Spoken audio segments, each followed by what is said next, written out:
کبھی کبھار انسان کا پریشان ہونا، اسٹریسفل ہونا اس کا نیچر ہے، لیکن شیطان اس اسٹریس کے پیریڈ میں کرتا یہ کہ آپ کو ڈپریس کرتا ہے۔ ڈپریشن سمجھتے ہیں نا، یہ بہت خطرناک مرض ہے اور دنیا اس میں مبتلا ہوتی جا رہی ہے، دن بدن لوگ اس میں گر رہے ہیں، بلکہ سب سے زیادہ دوائیں جو امریکہ میں یا فرسٹ ورلڈ کنٹری جس کو کہتے ہیں، جو بڑے اپنے آپ کو جدید ماڈرن کہتے ہیں، ان کے پاس سب سے بڑا ایشو پرابلم آج ڈپریشن کا ہے۔ ڈپریشن کی وجہ سے ان کو نیند نہیں آتی ہے، ڈپریشن کی وجہ سے ان کو بیماریاں ہو رہی ہے، ڈپریشن کی وجہ سے وہ پریشان ہے، ڈپریشن کی وجہ سے سب سے ہائیسٹ ریٹ آف سوسائڈز ہے۔ حالانکہ وہ ماڈرن ڈیولپڈ کنٹریز ہے، پیسہ ہے، مال ہے، دولت ہے، روپیہ ہے، سب سہولتیں اور لونز وغیرہ تو اتنے عام، مطلب پیسے کا بھی مسئلہ نہیں، ساری زندگی خرچ میں گزر جاتی ہے، باپ کا خرچ بیٹا چکا رہا ہے، ایسے حالت یہ ہو رہا ہے۔ اس کے بعد بھی ڈپریشن، سوسائڈ مطلب سوسائڈ یا سوسائڈل اٹیمپٹس کرنا خود ڈپریشن کی علامت۔ تو گویا ڈپریشن کی وجہ سے اتنے سارے وہ مسائل میں پھنسے ہیں، اس لیے کہ ان کے پاس جس کو کہتے ہیں دلی سکون اور اطمینان نہیں ہے نا، اللہ کا ذکر چونکہ وہ نہیں کرتے، اور قرآن میں اللہ نے بیان کر دیا الا بذکر اللہ تطمئن القلوب، اللہ کے ذکر میں ہی مومن کے دل اطمینان پاتے، یاد رکھیے اس بات کو، ٹھیک ہے۔ وہ معصور دعائیں جن کے ذریعے حفاظت کی جاتی ہے، جس کے ذریعے رسول اللہ نے اپنی حفاظت کی اور دوسروں سے کہا یہ پڑھا کرو، اس سے اللہ حفاظت کرتا ہے، معصور دعائیں کہتے ہیں۔ وہ کون کون سی دعائیں؟ بالخصوص آپ صلی اللہ علیہ وسلم کا یہ معمول تھا اور آپ کے تعلق سے آتا ہے کہ اللہ کے رسول صلی اللہ علیہ وسلم، یہ احمد کی روایت ہے کہ آپ صلی اللہ علیہ وسلم اپنے جسم کے اوپر نماز کے بعد سورہ اخلاص، قل هو اللہ احد، سورہ فلق اور سورہ ناس جس کو معوذتین کہتے ہیں یہ پڑھتے ہیں اور اس کو دم کرتے، دم کہتے ہیں ہاتھ پر ایسا پھونکنا کہ تھوڑا تھوک اڑے، اور رسول اللہ اس کو پھر چہرے سے لے کر اس کا پیچھے کا حصہ اور آگے سے لے کر اس کے پیچھے تک کرتے، اور ایسا ہر نماز کے بعد آپ 3 بار کرتے۔ جبکہ ہم جانتے ہیں اللہ کے رسول صلی اللہ علیہ وسلم کی حفاظت فرشتے کرتے تھے، آپ پہ کوئی نفسیاتی اور روحانی مرض حاوی نہیں ہو سکتا تھا، اس کے باوجود امت کو تعلیم دینے کے لیے آپ یہ کام کرتے، تعلیم تربیت سکھانے کے لیے کہ دیکھو ایسا کیا کرو۔ اب ہمارے پاس اگر کوئی نماز پڑھ لے تو یوں کر لے تو کہاں سے پرانا بڈھا اٹھ کے آگے پتہ نہیں کیا کر رہا ہے، یہی ہوتا ہے ہمارے پاس ذکر و اذکار اس کی، چونکہ ہم یہ سمجھتے جو چیز ہم کو نہیں معلوم وہ شریعت میں ہے ہی نہیں۔ 3 مرتبہ ماں عائشہ رسول اللہ ہمیشہ کرتے، یہ پڑھنے کے بعد اس طرح سے کرتے، اور بالخصوص سوتے وقت تو 3 بار یہ ضرور کرتے، اگر نماز کے بعد نہ بھی کرتے تو سوتے وقت جو ہے 3 بار پڑھتے اور تینوں بار یوں کر کے اس طرح سے ملتے، اور جہاں جہاں ہو سکتا تھا وہاں وہ ہاتھ کو لگاتے۔ آج سائنس یہ بھی ثابت کر رہی ہے، ایک تھراپی ہوتی ہے آپ کو اگر معلوم ہو، اس تھراپی میں کیا ہوتا ہے معلوم؟ ایک انسان جو بیمار ہوتا ہے خالی اس کو لے کر ایسا ملا جاتا ہے، دواخانے میں ڈاکٹر سے یوں کرتا ہے، ادھر ملتا ہے، ادھر پھونک کے ادھر ملتا ہے، یہ تھراپی ہو۔ شریعت نے دے دیا پھونکو اور ملو، اس کو بتا دیا یہ ہے طریقہ، ضرورت نہیں ہے کسی ڈاکٹر کو بتانے کی کہ یہ طریقہ کیا، شریعت نے بتا دیا یہ ہے، سائنس ثابت کریں گے اس کو دھیرے دھیرے، اور آج کر بھی چکی ہے۔ تھراپی ہوتی ہے پوری، آپ نیٹ پہ جائیے، مختلف جو الٹرنیٹ میڈیسنز ہیں اس میں دیکھیے کہ صرف سہلاتے ہیں، اس سے وہ کہتے ہیں علاج ہوتا ہے، اور واقعی میں اس کے فائدے ہیں۔ رسول اکرم صلی اللہ علیہ وسلم سہلایا کرتے تھے تکلیف کی جگہ کو اللہ کا ذکر کرتے ہوئے، تو ہمارے پاس تو سہلانا ہے، اس کا ذکر بھی معلوم، اب سائنس کو تو وہ تحقیق کر کے نکالنا پڑے گا کہ وہ ذکر کیا ہے، ہمارے پاس تو موجود ہے وہ چیزیں، تاج لوگ تجزیہ کر کے آ رہے ہیں، ہمارے پاس موجود ہے نا۔ کیوں آپ چاہتے ہیں کہ آپ جو اپنی سروں کو جو دیواروں پر ٹکرا کر پھر سر پھوڑ کر واپس آ کے صحیح چیز سیکھیں، جبکہ موجود ہے؟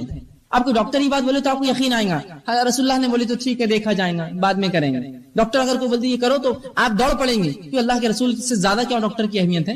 یہ ایمان کا تقاضا، یاد رکھیے کہ جو رسول اللہ نے کیا بس وہی ہے دنیا اور وہی ہے دین۔ تو آج سائنس ثابت کر رہی ہے ان چیزوں کو جو میں آپ کو بتا رہا ہوں، کوئی نئی چیزیں نہیں ہیں سب، آج آپ جدید دور میں اس کو ثابت بھی کر سکتے ہیں اعمال کو سب۔ آئیے اس کے بعد آپ جو کام کریں گے وہ یہ ہے، اسی میں جو دعائیں معصور ہے اس کے اندر یہ دعا بھی آپ کریں گے کہ اللہ کے رسول صلی اللہ علیہ وسلم جو ہے جب کسی جسم کے کسی اعضاء میں تکلیف ہوتی تو اس اعضاء پر ہاتھ رکھتے اور 3 بار بسم اللہ پڑھتے، اس اعضاء پر ہاتھ رکھتے اور 3 بار بسم اللہ پڑھنے کا حکم دیتے۔ ابھی کبھی ہم نے کیا کہ تکلیف ہو رہی ہے کہ بسم اللہ بسم اللہ، 3 بار بسم اللہ پڑھتے اس پہ رکھ کر، چاہے ہاتھ ہو چاہے پیٹ ہو، اس کے بعد دوا کیجیے، میں اس سے روک نہیں رہا ہوں آپ پہلا، لیکن شریعت نے جو طریقہ بتایا اس سے نکل شروع کیجیے، اور پھر بہرحال اس کے بعد طب اور میڈیسن اور دواؤں کی طرف جاتے رہیے، ٹھیک۔ اسی طرح بیماری جو ہوتی ہے یہ مومنوں کے لیے آزمائش ہوتی ہے، یاد رکھیے، بیماری مومنوں کے لیے آزمائش، اور اللہ رب العزت مومنوں کو کیوں آزماتا ہے؟ وہ اس لیے آزماتا ہے تاکہ جانے جانچے پرکھے کہ جب ہم دعویٰ کرتے ہیں ایمان کا تو کتنے سچے ہم دعوے میں، اور جب اللہ اس دعوے کے مطابق آزمائش کرتا ہے تو کتنے کھرے اس آزمائش میں اترتے ہیں۔ تو اللہ رب العزت مومنوں کو آزماتا ہے بیماری کے ذریعے۔ تو یاد رکھیے مسلم کی روایت ہے، صحیح مسلم اور مسند احمد کی، آپ صلی اللہ علیہ وسلم فرماتے ہیں مومن کا معاملہ بڑا عجیب ہے، جب اللہ اسے فراوانی دیتا ہے، خوشحالی دیتا ہے تو اللہ کا شکر بجا لاتا ہے، یہ اس کے لیے خیر ہے، ثواب کا باعث ہے، اور جب اللہ تنگدستی دیتا ہے، مصیبت دیتا ہے، پریشانی دیتا ہے، بیماریاں دیتا ہے تو تب صبر کرتا ہے. یہ اس کے لیے خیر اور باعث کا معاملہ ہوتا ہے، اور یہ معاملہ سوائے مومن کے کسی اور کا نہیں ہوتا. مطلب مومن کے تمام معاملے خیر اور برکت والے ہیں کہ اگر اللہ نے فراوانی دی اللہ کا شکر ادا کرتا ہے، اس کا اجر پاتا ہے. اللہ نے تنگدستی دی، مشکل دی، بیماری دی تو اس پر صبر کرتا ہے، اور ان دونوں کے اندر وہ جو ہے بدلہ پاتا ہے.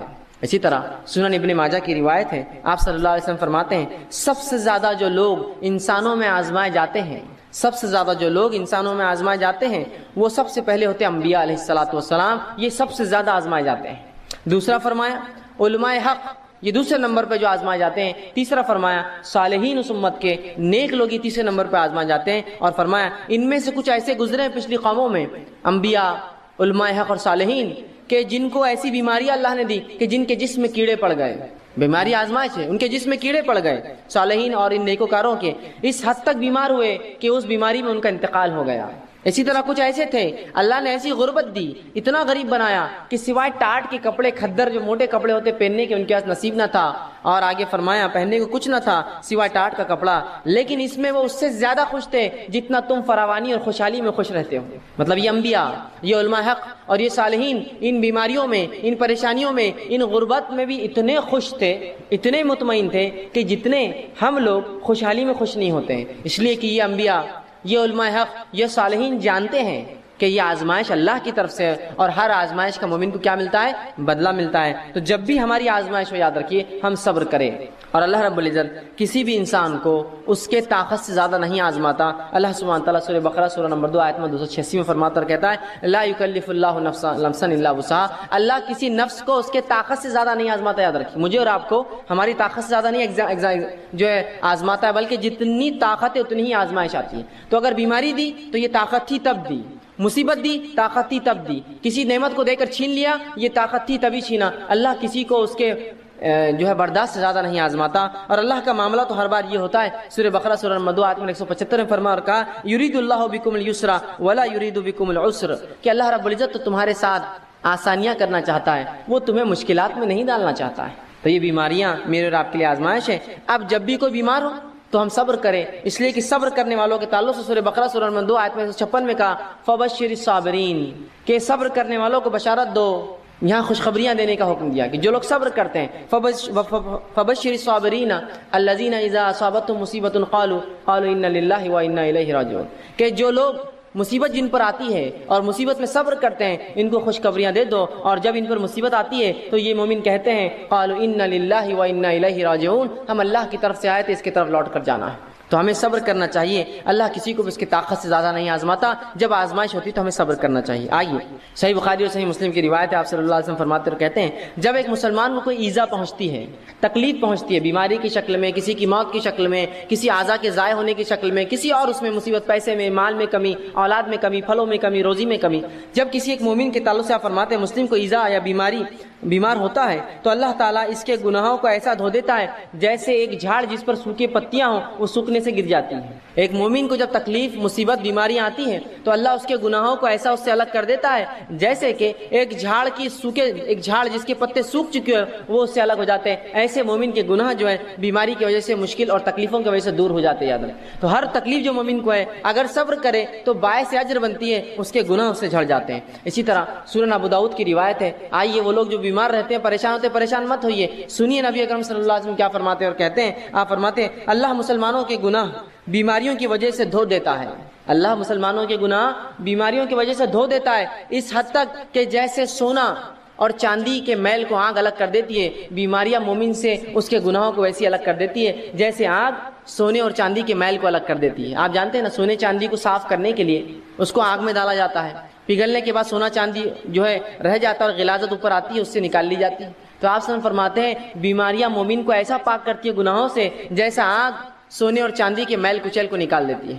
تو جو مومن بیمار ہوتا ہے وہ اس کی طاقت کے مطابق اللہ بیماری دیتا ہے، اسے کام ہے وہ صبر کرے، صبر کرنے کا بدلہ زبردست پاتا ہے۔ اسی طرح جب انسان بیمار ہو جائے تو علاج کرانا، یا بادشاہوں کے خوف و ڈر سے انسان پریشان ہوتا، حاکموں کے، اس کے لیے دعائیں سکھائی آپ نے صحابہ کو۔ ایمان میں کمزوری کا ڈر، اس کے لیے دعائیں سکھائی آپ نے صحابہ کو۔ گھر سے نکل رہے تو دعا کر کے نکلے کہ اللہ ہماری حفاظت کرے تاکہ ہم سے دوسروں کو تکلیف نہ ہو، دوسروں سے ہم کو تکلیف نہ ہو۔ کسی نئے شہر میں داخل ہو تو شہر میں داخل ہونے سے پہلے احتیاط کر لے۔ کسی جگہ سفر میں پڑاؤ ڈالے تو پڑاؤ ڈالنے سے پہلے وہاں کی موذی، نقصان دہ، پوائزنس کیڑے مکوڑے اور چیزوں سے اپنی حفاظت کر لے۔ وادی میں داخل ہو تو جن اور شیاطین سے اپنی حفاظت کیسے کرے، آندھی طوفان مصیبت آئے تو کیا کرے، اس سے پہلے اور آ جائے تو کیا کرے، یہ ہم کو بتایا گیا۔ بچوں کو نظر نہ لگے یا انسان کو نظر بد جلدی لگتی ہے تو اس کی احتیاطی تدابیر بتا دی گئی کہ کہیں جاؤ تو اس سے پہلے یہ دعائیں پڑھ کر دم کر لیا کرو، ٹھیک ہے۔ تو یہ تمام چیزیں دین اور شریعت نے ہم کو مکمل گائیڈ لائنز دی ہیں، لیکن یہ بڑی افسوس کی بات ہے جدید دور کے اندر ہمیں باقی ساری احتیاطی تدابیر، وہ کام جو پریکاشنری میجر جس کو ہم کہتے ہیں کہ کوئی چیز نہ ہو، مصیبت پریشانی تکلیف نہ آئے بول کے میں وہی چیز تو بتا رہا ہوں، پریکاشنری میجر کیا لیا جائے دنیا کے اعتبار سے ہم سب کرتے ہیں۔ ایگزامپل دوں میں آپ کو، اولاد پیدا ہوئی بیمار نہ ہو بول کر ٹیکے دلائے جا رہے، پریکاشنری میجر ہے نا۔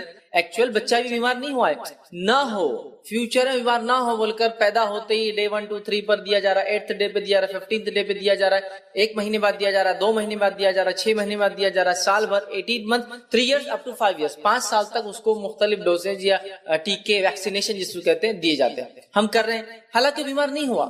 احتیاطی تدابیر ہے نا کہ بچے کو بیماری تکلیف نہ دے، لیکن اس کے بعد بھی ہو جائے تو آدمی کیا کرتا ہے، بھائی احتیاط تو سب کر لی تھی، جو ہونا تھا اللہ کی طرف سے ہوا۔ میں یہی چاہ رہا ہوں کہ ایک مومن، ایک مسلمان مصیبت پریشانی تکلیف میں نہ مبتلا ہو، اس سے پہلے ساری احتیاطی تدابیریں جو دین اور شریعت نے بتائی وہ کر لے، اس کے بعد پھر جو ہو تقدیر، قدر اللہ بھی، جو تقدیر میں تھا، جو میرے اللہ نے چاہا وہ ہو گیا میرے ساتھ، سمجھ رہے بات۔ لیکن ہم لوگ اس میں احتیاط کرتے ہوئے نظر نہیں آتے جس طرح سے دنیا کے معاملات میں احتیاط کرتے نظر آتے ہیں، ٹھیک ہے۔ ایک اور مثال دیتا ہوں آپ کو، احتیاطی تدابیر۔ میں یہاں سے سفر کر کے جا رہا ہوں بمبئی تک، ہو سکتا ہے بمبئی پہنچنے تک بیٹری ختم ہو جائے، تو احتیاطی تدابیر کیا ہے، بیٹری بینک چارج کر کے رکھ لیا۔ 5 گھنٹے کا سفر ہے، نہیں ٹھیک ہے 5 گھنٹے کا سفر ہے، لیکن اگر ختم ہو جائے تو، سفر لمبا ہو جائے تو، مشکل آ جائے تو، کال زیادہ آئے تو، استعمال کی زیادہ ضرورت پڑے تو پھر کیا کریں گے، نہیں احتیاطاً رکھ لینا چاہیے، ہے نا۔ لیکن مصیبت پریشانی تکلیف نہ آئے اس کے لیے کوئی احتیاطی تدابیر جو شریعت نے بتائی وہ ہم سے نہیں ہے۔ مطلب دنیاوی ساری احتیاطی تدابیریں تقدیر پر ایمان کے باوجود بھی ہم کرتے ہیں، ہے نا۔ تقدیر میں جو ہونا پھر تو ہوگا نا، بیٹری بینک چارج ہونے کے بعد بھی اگر نہ چلے تو تقدیر۔ لیکن اطمینان کیا ہوتا ہے دل کو، الحمدللہ ہم نے کوشش کی، وہ نہیں ہونا تو اللہ کی طرف کی بات ہے، ہم نے پوری احتیاط کی۔ میں یہ بولنا چاہ رہا ہوں ہم اپنی طرف سے ساری احتیاط کر لیں، اس کے بعد جو ہو تقدیر، جیسا اللہ نے چاہا، سمجھ رہے ہیں بات کو۔ تو ہمیں چاہیے ہم احتیاطی تدابیر کر کے رکھیں۔ دین اور شریعت نے اس معاملے میں ایسی دعائیں، ایسے اذکار، ایسی چیزیں بتائیے جو ہم کر لیں تو انشاءاللہ العزیز ہم جو ہے آفتوں سے، بلاؤں سے، مشکلوں سے، پریشانیوں سے، موذی چیزوں سے، پوائزنس کیڑے مکوڑوں سے، جن اور شیاطین جس کو ہم کہتے ہیں، ان سے ہم محفوظ رہ سکتے ہیں۔ یہ تمام چیزیں بتائیے۔ آج میں اس درس کے اندر آپ لوگوں کے سامنے 10 ایسی احتیاطی تدابیر رکھوں گا، 10 ایسے پوائنٹس رکھوں گا جو نبی اکرم صلی اللہ علیہ وسلم نے اپنائے، سفر میں، گھر سے نکلتے وقت، گھر میں داخل ہوتے وقت، اور مختلف جگہوں پر کھانے سے پہلے، مختلف جگہوں پر، تاکہ یہ تدابیر، یہ دعائیں، یہ اذکار اگر ہم کر لیتے ہیں تو انشاءاللہ العزیز آنے والی مصیبت سے محفوظ رہتے ہیں۔ اور اگر ہم یہ نہیں کرتے ہیں اور مصیبت آنا ہی تھی تو پھر ہمیں 2 مسئلے ہوتے ہیں، ایک سائیکولوجیکلی ڈپریسڈ ہوتے ہیں کہ مصیبت آ گئی، اور دوسرا پریشان ہوتے ہیں کاش کہ اگر پہلے کچھ احتیاط کر لیتا تو اچھا ہوتا۔ تو گویا دلی اطمینان بھی گیا، ڈپریشن بھی آ گیا۔ تو کیوں نہ ہم شریعت کی ان باتوں کو مان لیں، اور وہ سارے مرحلے اور وہ ساری جگہ ہیں جہاں جہاں شریعت نے ہم کو احتیاطی تدابیر بتا دیے ان کو اپنا لے، انشاءاللہ عزیز ایک بہترین دنیا کی زندگی بھی ہماری ہوگی، مصیبت اور پریشانیوں سے ہم محفوظ بھی رہیں گے، اور اس کے بعد بھی اگر اللہ نے یہی ہمارے تقدیر میں لکھا ہے وہ مصیبت یا پریشانی آ جائے تو کم از کم دلی اطمینان اور سکون کے ساتھ اور صبر کے ساتھ اس تکلیف کو ہم جھیلیں گے اور کہیں گے اللہ جیسا تو نے چاہا، میں نے تو ساری احتیاطی تدابیریں کر لی۔ اور ہمارے اسلاف کا یہ معمول تھا، صحابہ، تابعین، تبع تابعین، سلف صالحین، ان کا یہ معاملہ تھا، یہ بہت احتیاطی تدابیریں کرتے، مطلب اپنی حفاظت کے لیے جو جو دعائیں نبی اکرم صلی اللہ علیہ وسلم نے سکھلائی، بچوں کے تعلق سے، مصیبت کے تعلق سے، سفر کے تعلق سے، اسی طرح تمام وہ مرحلے جہاں تکلیف ہو سکتی ہے کسی کے شر سے محفوظ رہنے کے لیے، سمجھ رہے آپ؟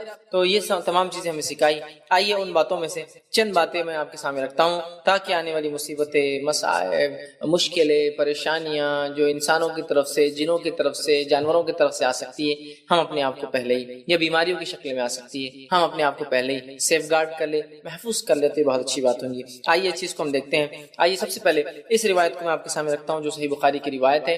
ہمارے زندگی کا ایک بڑا حصہ ہے جب ہم سو جاتے ہیں، اور سونے کے بعد بہت سارے مختلف لوگ مختلف مسائل کے شکار ہوتے ہیں یا اس کے تعلق سے پریشان ہوتے ہیں، جیسے خوابوں کا آنا برے برے، ہے نا، انسان سو رہا ہے اور سکون، نیند میں بھی سکون نہ ہو تو، ہے نا، اسی طرح جو ہے بے چینی ہے نیند میں، ٹھیک ہے، یا اسی طرح لوگوں کو دیکھا گیا نیند نہیں آتی ہے برابر، ہے نا، بہت ساری چیزیں۔ رات ایک زندگی کا بڑا حصہ ہے، اور کم و بیش آن این ایوریج ایک انسان 1/3 آف دی لائف اسی میں گزارتا ہے، رات میں سونے میں، ہے نا، 1/3 آف دی لائف مطلب تقریباً 6 سے 8 گھنٹے انسان سوتا ہے، تو ایک تہائی زندگی یہ ہو جاتی ہے، چونکہ 24 گھنٹے کا دن ہوتا ہے، 8 گھنٹے کرے تو 3 حصے ہو جاتے ہیں، تو 8 گھنٹے اگر وہ سونے میں اور اس کا جاگ کر تیار ہونے میں لگاتا ہے تو 1/3 آف دی لائف اس میں جاتی ہے۔ تو آئیے سب سے پہلے نیند کے تعلق سے، رات کے تعلق سے بات رکھتا ہوں۔ نبی اکرم صلی اللہ علیہ وسلم فرماتے ہیں، صحیح بخاری کی روایت، آپ نے فرمایا، جس شخص نے بستر پر لیٹتے وقت آیت الکرسی پڑھی، جس شخص نے بستر پر لیٹتے وقت آیت الکرسی پڑھی، اس پر اللہ کی طرف سے ایک محافظ نگران مقرر کر دیا جاتا ہے، اللہ کی طرف سے ایک فرشتہ اپوائنٹ کر دیا جاتا ہے، تعینات کر دیا جاتا ہے، چنانچہ صبح تک شیطان اس کے قریب نہیں آ پاتا، چنانچہ شیطان اس کے قریب صبح تک نہیں آ پاتا۔ تو آپ اور ہم جانتے ہیں برے خواب کس کی طرف سے ہوتے ہیں؟ شیطان۔ جب انسان مایوس ہوتا ہے تو اس کو ڈپریشن میں کون ڈالتا ہے؟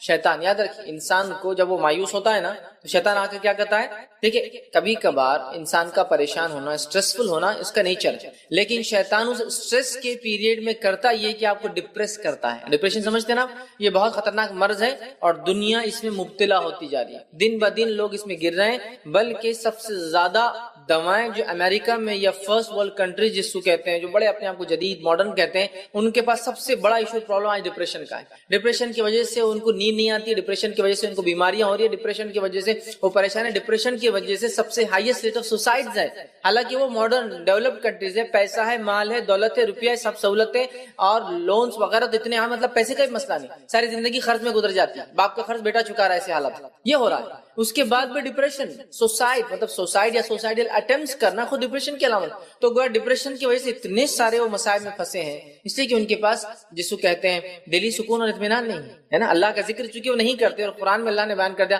الا بذکر اللہ تطمئن القلوب، اللہ کے ذکر میں ہی مومن کے دل اطمینان پاتے، یاد رکھیے اس بات کو، ٹھیک ہے۔ لہٰذا آپ صلی اللہ علیہ وسلم کیا فرما رہے ہیں؟ جو شخص رات میں سوتا ہے، سونے سے پہلے کیا کرے؟ آیت الکرسی۔ کیا ہے آیت الکرسی؟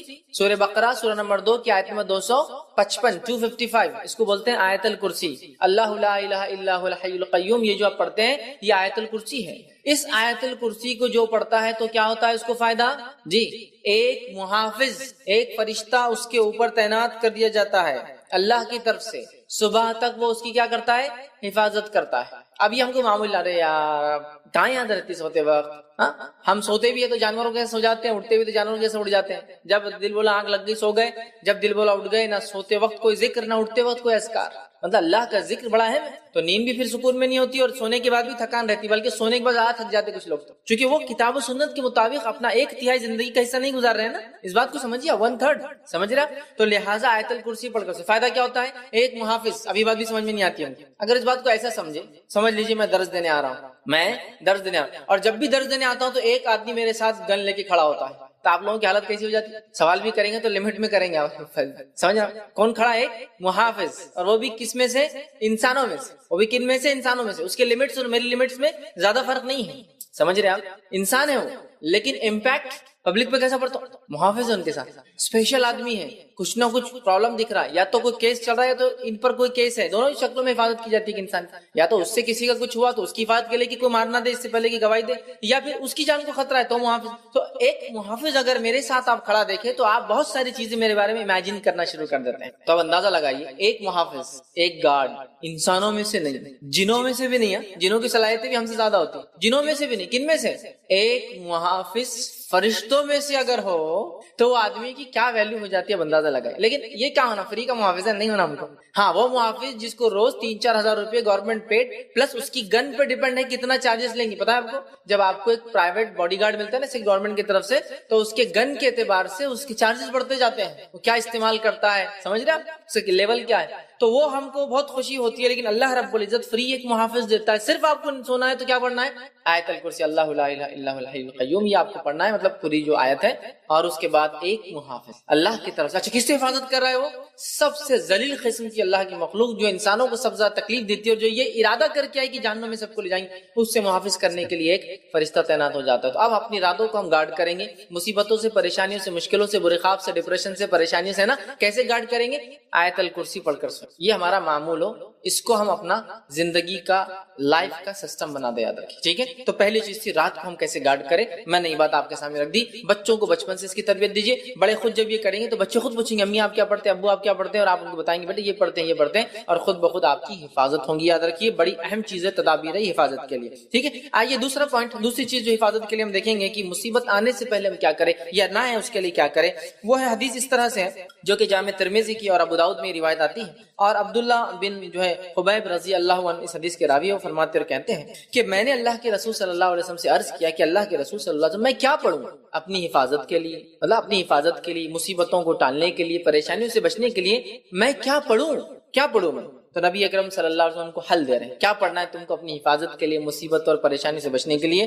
اور اتنی چھوٹی چھوٹی دعائیں ہیں نا, سبحان اللہ. لیکن ہم یہ نہیں کرتے ہیں. اگر کوئی ڈاکٹر بولے آپ کو اللہ نہ کرے شوگر ہو گئی, بی پی ہو گیا, صبح ایک دوا لے لیجیے, شام ایک دوا لیجیے, چھوٹی سی ہے, کتنا پابندی سے بیٹھ کے, حالانکہ کڑوی ہے, مہنگی ہے, مشکل ہے, جان پر آتا نہیں, دل بولتا کھانا, برابر ٹائم لے رہے, اس لیے کہ پھر بی پی اور شوگر کنٹرول میں لانا ہے. لیکن اگر ہم وہی کہیں کہ مصیبت, آفتیں, بلائیں, پریشانیاں, مشکلوں کو دور کرنا ہے, تو کنٹرول کے لیے ایک اذکار ہے, نہ پیسہ جاتا ہے, نہ کچھ, صرف منہ کھولنا ہے نا, لیکن وہ نہیں ہوتا ہم سے. آئیے, تو انہوں نے کہا اللہ کے رسول صبح اور شام کے معاملے میں کیا پڑھوں, مطلب حفاظت کے لیے کیا پڑھوں.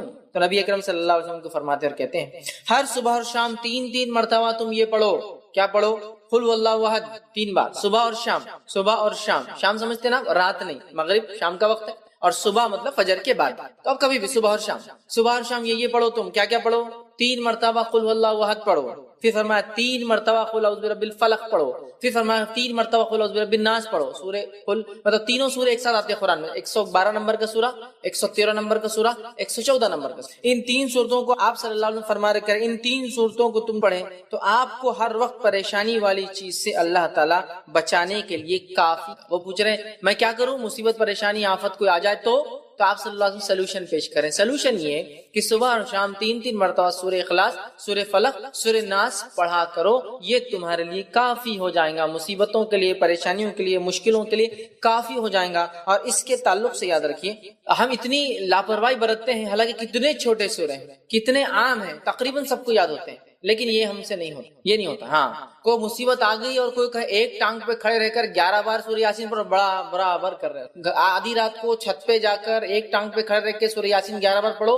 حالانکہ 8 پہ 10 بار میں نیچے گر کے پڑھتے, دوسرا بار بھی ٹوٹ جاتا جو اچھا تھا. وہ سب کریں گے, دوسرے دن آ رہے پیر ٹوٹ, کیا بات ہے, تو کسی کو بول نہیں سکتے کہ ایک پیر پہ کھڑے ہو کے گرے دوسرا بھی ٹوٹ گیا, وہ نہیں بولتے, وہ برابر کریں گے. آنے کے بعد 21 دن تک جو ہے سورہ یاسین کو آپ یہ پڑھو, حالانکہ ثابت نہیں ہے. پورے قرآن کو الٹا پڑھنا شروع کرو, وہ بھی ہم کریں گے. کتنا سولوشن, کتنا آسان ہے, 1 سورہ, 2 سورے اور 3 سورے, کتنی آیتیں ہو رہی ہیں, کتنی چھوٹی چھوٹی آیتیں. قل واللہ احد ہو گئی ایک آیت, اللہ الصمد, لم یلد ولم یولد ولم یکن لہ, 4 آیت. چلو ماشاءاللہ ہو گئی. 4 آیتوں کو 3 بار بول تو کتنے بار ہو رہا, 12 آیت. یہ اتنے کم جملے ہیں کہ اس سے کئی گنا, کئی درجے زیادہ جملے میں اور آپ بولتے ہیں دن بھر میں, بات کرنے کی شکل میں, بیوی سے, بچوں سے, پڑوسیوں سے, باس سے, کسٹمر سے. صبح شام 3 مرتبہ پڑھنا, اور 3 مرتبہ پڑھ کے فنش, آپ نے اپنے آپ کو محفوظ کر لیا. صحابی کیا فرما رہے کہ میں کیا کروں حفاظت کے لیے, آپ صلی اللہ علیہ وسلم کیا سولوشن دے رہے, تم یہ 3 چیزیں صبح اور شام پڑھ لو. مطلب 3 بار 3 سوروں کو صبح اور شام پڑھنا ہے, تو گویا 3 بار 3 سورے, دن میں تو 9 اور شام میں 9, اتنے سورے پڑھنا ہے. اور اس کے بعد یہ ہوں گا, آپ صلی اللہ علیہ وسلم فرماتے ہیں کہ 3 مرتبہ پڑھو اور پڑھیں تو آپ کو ہر آفت و پریشانی والی چیز سے بچانے کے لیے یہ کافی ہے. اور نبی اکرم صلی اللہ علیہ وسلم کی حدیث بھی اس صورت کے تعلق سے سورہ فلق اور سورہ ناس کے تعلق سے آپ نے فرمایا ان دو صورتوں سے بہتر پناہ مانگنے والی کوئی صورت نہیں. ان دو صورتوں میں آپ صلی اللہ علیہ وسلم بیمار ہوئے خود پڑھتے تھے سورہ فلق سورہ ناس. بخار آیا جو آپ کا آخر مرض تھا, خود نہ پڑھ سکے تو کیا کہا اپنی زوجہ محترمہ سے عائشہ رضی اللہ عنہا سے تم پڑھ کے دم کر. نبی اکرم صلی اللہ علیہ وسلم پہلے کچھ دعائیں پڑھا کرتے تھے حسن اور حسین کو نظر نہ لگے, بولے نظر بد. جب سورہ فلق سورہ ناس آئی صحابہ بولتے وہ آپ نے دعائیں چھوڑ کے سورہ فلق سورہ ناس پڑھ کے دم کرنا شروع کر دیا. تو بخار آیا بیمار ہوئے تو آپ نے یہ پڑھا, بچوں کو نظر نہ لگی تو آپ نے یہ صورتیں پڑھی. آندھی اور طوفان آتی تب بھی آپ یہ دو صورتیں پڑھتے ہیں. آندھی اور طوفان آگے سفر میں قل اعوذ برب الفلق اور قل اعوذ برب الناس آپ تلاوت کرتے ہیں آندھی اور طوفان سے. جادو ہوا تو جادو کا علاج اسی سے کیا گیا سورہ فلق اور سورہ ناس. کتنی عظیم صورتیں ہیں, کتنی اہم صورتیں ہیں, لیکن معوذتین انہیں کہا جاتا ہے. لیکن ان صورتوں کے تعلق سے ہمارا رویہ کیا ہے مجھے زیادہ بتانے کی ضرورت نہیں ہے. ہمارا معاملہ دین کے معاملے میں کیسا ہے, سب کچھ دنیاوی کرنے کے بعد پھر دیکھیں گے اسلامک سولوشن کیا ہے. اصول کیا ہونا چاہیے, سب کچھ دینی کرنے کے بعد ہم سوچیں گے پھر دنیا کے اعتبار سے کیا کرنا چاہیے. اسلام نے کیا سولوشن دیا پہلے وہ چیک کر لیتے ہیں, پھر سولوشن دیکھیں گے دنیا میں کیا ہے. ہمارا معاملہ کیا ہے, سب کچھ دنیا میں. کسی کو بخار آیا بچے کو تو پہلے کیا کرتے ہیں, بخار آتی بھاگ کے تھرمامیٹر لاتے ہیں, جبکہ کیا کرنا چاہیے تھا سورہ فلق سورہ ناس پڑھ کے دم کرنا چاہیے. اچھا مار لگا تو ہم سب سے پہلے کیا کرتے ہیں, یا تو زخم ہو تو بینڈیڈ لگانے کے لیے بھاگ رہے ہیں, یا پھر کوئی اسپرے مارنے کے لیے تاکہ وہ درد وہ تکلیف دور ہو جائے, یہ کر لینا. جبکہ حدیث میں کیا آتا ہے جب کسی کو مار لگے تکلیف ہو تو اس جگہ ہاتھ رکھ کے کیا پڑھے وہ 3 بار بسم اللہ پڑھ لے, یہ اس کے لیے کافی ہے. علاج بھی کرنا ہے لیکن پہلے بسم اللہ پڑھنا. 3 تو اس چیز میں کیا ہوں گی, رفاقت, ڈھیل, آسانی. ہم کیا کرتے ہیں پہلے اللہ کا ذکر چھوڑ کے ارے باپ رے ارے ماں گے بخار آ گیا اس کو تو ہے نا, ارے باپ رے کتنا بخار آ گیا. اللہ کا ذکر چھوڑ کر ماں اور باپ کو یاد کر, جبکہ دونوں کچھ بھی کام نہیں آئیں گے مصیبت میں. انسان کبھی تو سامنے کھڑا ہوتا ہے لیکن کچھ نہیں کر پاتا اپنے بچوں کے لیے. کیا کر سکتا, نہیں کر سکتا, اس کے بس میں نہیں ہوتا. تو جو کر سکتا ہے وہ ذات کو چھوڑ کر جو نہیں کر سکتے ان کو یاد کرنے میں کوئی فائدہ نہیں آتا. سمجھ رہے ہیں بات کو, تو یہ عادی ہم بنا لیں. یہ دوسری چیز تھی. پہلے ہم نے رات کی حفاظت دیکھ لی, اب ہم نے کیا حفاظت دیکھی, صبح اور شام کی حفاظت دیکھ لی. صبح اور شام پڑھنے سے کیا ہوتا ہے, سارا دن مصیبت پریشانی سے آپ سیف گارڈ ہو. چلیے آگے بڑھتے ہیں. ابو مسعود رضی اللہ عنہ فرماتے اور کہتے ہیں, یہ جو ہے بخاری کی روایت ہے, آپ نے فرمایا کہا جس نے رات کو سورۃ البقرہ کی آخری 2 آیتیں پڑھ لی, جس نے رات سورۃ البقرہ کی آخری 2 آیتیں پڑھ لی, تو فرماتے اور کہتے ہیں کہ نبی اکرم صلی اللہ علیہ وسلم فرمایا کہا یہ اس کے لیے کافی ہو جائیں گے. یہ 2 سورۃ البقرہ کی آخری آیتیں اس کے لیے کافی ہو جائیں گی. کچھ محدثین لکھتے کافی سے مراد یہ کہ اگر وہ دنیا سے چلے جائے تو نجات کے لیے کافی ہو جائیں گے. اگر مر گیا نیند میں, چونکہ نیند میں ہماری روحیں جمع کر لی جاتی ہے, اللہ جس کی چاہتا ہے واپس بھیج دیتا ہے اور جس کی چاہتا ہے وہیں رکھ لیتا, واپس نہیں آتی اس کی, اور نیند میں انتقال کر جاتا ہے. سمجھا؟ تو جب ہم سو رہے ہیں اور سورۃ البقرہ کی آخری 2 آیتیں, آیت نمبر 285 اور 286, 25 26, جو شخص یہ 2 آیتوں کو پڑھ لیتا ہے, کیا ہوتی ہے 2 آیتیں اس کے لیے کافی. تو ایک معنی ہے مر گیا تو نجات کے لیے کافی. دوسرا معنی جو حافظ ابن قیم الجوزی رحمہ اللہ فرماتے اور کہتے ہیں, دوسرا معنی یہ ہے, صحیح بات یہ ہے کہ گزشتہ حدیث کا مفہوم وہ لکھتے ہیں, یہ اس کی تشریح میں یہ ہے کہ سورۃ البقرہ کی آیتیں پڑھنا اسے ہر تکلیف دہ اور شر سے محفوظ رکھنے کے لیے کافی. سورۃ البقرہ کی یہ 2 آیتیں پڑھنا وہ فرماتے ہیں ہر شر اور ہر برائی سے دور رکھنے کے لیے, محفوظ رکھنے کے لیے کافی. کتنی آسان بات ہے, ٹھیک, کتنا آسان نہیں, لیکن یہ بھی ہم سے ہوتا ہے کیا. اور یہ سورۃ البقرہ کی 2 آیتوں کی آخری خصوصیت یہ ہے, اللہ رب العزت نے نبی اکرم صلی اللہ علیہ وسلم کو جب اپنے پاس معراج میں بلایا اور نماز کا تحفہ دیا, تو روایت میں آتا ہے کہ نماز کے تحفے کے ساتھ اور 2 چیزیں دی گئی, گویا 3 گفٹس ملے, 3 تحفے ملے. پہلا نماز 5 وقتہ فرض کی گئی, دوسرا سورۃ البقرہ کی یہ 2 آیتیں دی گئی. یہ 2 آیتیں مطلب موسیٰ علیہ الصلوۃ والسلام کو پوری توریت اللہ نے سیدھے دی, اس میں جبرائیل علیہ السلام بیچ میں نہیں تھے. رسول اکرم صلی اللہ علیہ وسلم پہ جو قرآن نازل ہوا جبرائیل علیہ السلام کے ذریعے ہوا, لیکن یہ 2 آیتیں اللہ نے سیدھے دی جیسا توریت دی تھی موسیٰ علیہ السلام, سیدھے دی, کوئی بیچ میں نہیں تھا, کوئی میڈیٹر نہیں, کوئی وسیلہ نہیں, کوئی فرشتہ, سیدھے دے دی. دوسرا تحفہ اور تیسرا تحفہ دیا, یہ اعلان کیا جو آپ کی امت میں سے شرک نہیں کرے گا اس کو میں معاف کروں. 3 تحفے. ایک تحفہ یہ بھی تھا سورۃ البقرہ کی آخری 2 آیتیں, بہت خاص آیتیں ہیں, یہ ہمارے لیے کافی ہو جاتی ہے ہر شر, مشکل, پریشانی, مصیبت. یا دوسرا معنی لے تو اگر مر جائے نیند میں تو انشاءاللہ نجات کے لیے کافی ہے. ہمیں اس کو پڑھنا چاہیے. تو ایڈیشن کر لیجیے رات میں پڑھنے میں, یہ بھی بہت چھوٹی چھوٹی آیتیں ہیں, ٹھیک ہے. اسی طرح آیت الکرسی ہے, ان کو ہم پڑھنے کا معمول بنا لیں. آئیے آگے بڑھتے ہیں. اسی طرح جو ہے حفاظت کے لیے پریشانی اور مصیبت نہ آئے بول کر جو چیزیں ہم احتیاطی تدابیر کے طور پر, پریکاشنری میجر کے طور پہ کر سکتے ہیں, جامع ترمذی اور مسند جو ہے بزار کی ایک روایت ہے. ابو ہریرہ رضی اللہ عنہ فرماتے اور کہتے ہیں کہ رسول اکرم صلی اللہ علیہ وسلم فرمایا کہا, جس شخص نے کسی مصیبت زدہ آدمی کو دیکھ کر یہ دعا پڑھ لی, چلے دن محفوظ ہو گیا, رات محفوظ. اب اس کے علاوہ بھی لیکن مصیبتیں ہیں نا, اور جس کسی شخص نے ایک انسان کو ایک مصیبت میں دیکھ کر یہ دعا پڑھ لی تو اللہ اس کو یہ مصیبت میں نہیں ڈالے گا. سمجھا؟ ایک بیمار کو آپ نے دیکھا, کتنا بیمار ہے, دعا تو لیکن دعا اپنے لیے پڑھ لی, اللہ وہ بیماری میں انشاءاللہ مجھے. کسی کو دیکھا جو مالدار تھا اب مخروز ہو گیا, قرضدار ہو گیا, بھکاری بن گیا, خلاش ہو گیا, تو اس کو دیکھ کر اگر یہ دعا پڑھ لے تو انشاءاللہ اللہ مجھے خلاش نہیں. جس کسی نے کسی انسان کو مصیبت میں دیکھ کر یہ دعا پڑھ لی, اللہ اس کو اس مصیبت میں نہیں ڈالے گا. ہوتا ہے نا بہت سے لوگوں کو دیکھ کے آپ کیا بولتے ہیں, اللہ ایسا عذاب, ایسی تکلیف, ایسی مصیبت, ایسی پریشانی کس کو نہ دے, دشمن کو بھی نہ دے, ایسا بولتے ہیں نا. تو یہ دشمن کو بھی نہ دے بولنا, اس سے کچھ فائدہ نہیں ہوگا, یہ پڑھ لینے سے فائدہ ہوگا کہ وہ مصیبت پریشانی ہم پر نہیں آئیں گے. آئیے حدیث کس طرح سے نبی اکرم صلی اللہ علیہ وسلم فرماتا ہے, جس نے یہ دعا پڑھی الحمدللہ الذی عافانی مما ابتلاک بہ, جس نے یہ دعا پڑھی, جس کا دیکھیے معنی یہ ہے الحمدللہ الذی عافانی مما ابتلاک بہ وفضلنی علی کثیر ممن خلق تفضیلا, جس کا ترجمہ ہے سب تعریف ہے اللہ کے لیے جس نے مجھے اس مصیبت سے بچایا جس میں آپ کو مبتلا کیا ہے. مطلب دعا کرے اللہ, تمام تعریف ہے اللہ کے جس نے مجھے اس مصیبت سے بچایا جس میں آپ کو مبتلا کیا ہے.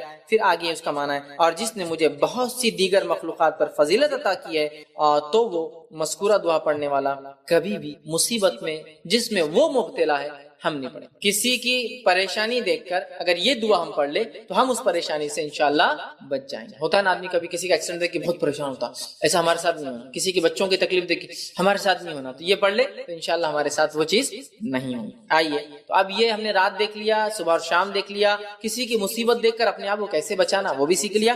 آئیے آگے بڑھتے ہیں. ایک اور روایت میں ہے نبی اکرم صلی اللہ علیہ وسلم فرماتے, صحیح مسلم کی اور جامع ترمذی کی روایت ہے, جو 5واں پریکاشنری میجر ہم دیکھ رہے ہیں, جس شخص نے شام کے وقت 3 مرتبہ یہ کلمات پڑھ لی, شام کے وقت 3 مرتبہ یہ کلمات پڑھ لی, اعوذ بکلمات اللہ التامات من شر ما خلق, یہ اگر کلمات پڑھ لیے تو آپ صلی اللہ علیہ وسلم فرماتے اور کہتے ہیں اسے اس رات ڈنک مارنے والا کوئی جانور نقصان نہ پہنچائیں گا. ڈنک سمجھتے ہیں, بچھو اور سانپ اور مختلف علاقوں میں مختلف کیڑے جو جب کاٹتے ہیں تو تکلیف ہوتی, زہر ہوتا ہے. اس میں مکوڑا بھی ہو سکتا ہے, چمٹی ہو سکتی ہے نا, کاٹتے آپ کو تکلیف محسوس ہوتی ہے چونکہ ایک قسم کا پوائزن یا زہر وہ چھوڑ دیتے جسے, سمجھ رہے. تو آپ فرماتے اسے رات ڈنک مارنے والے جانور کا زہر نقصان نہیں پہنچائیں گا.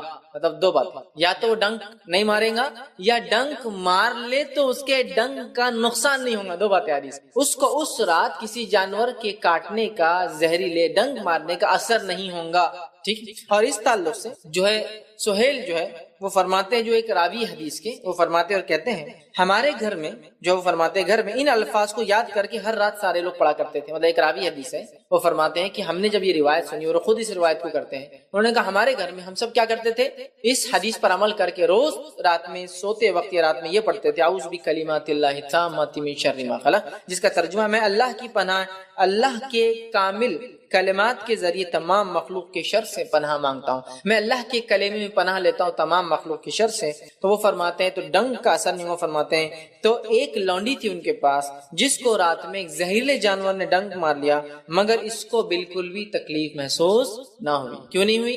کیونکہ اس نے وہ دعا پڑھ رکھی تھی, اور جب نبی نے کہہ دیا کہ ڈنک مارنے والے جانور کا اثر نہیں ہوگا تو کیسے ہو سکتا ہے؟ کیا نبی نے ہم سے جھوٹ کہا؟ نعوذ باللہ نہیں نا. تو پھر وہ کہہ رہی ہے جب میں نے اس توکل کے ساتھ پڑھا, دیکھیے میں کیوں کہہ رہا ہوں یہ بات, بہت سی بار ہوتا ہے اعوذ بکلمات اللہ التامات من شر ما خلق, رات میں کاٹ دیا, دیکھو تم نے بولے تھے, اس کے بعد بھی جو ہے کیڑے مکوڑے مجھے کاٹ رہے ہیں, ہے نا. وہ توکل, وہ ایمان, وہ بھروسہ, وہ یقین بھی تو لگتا ہے نا.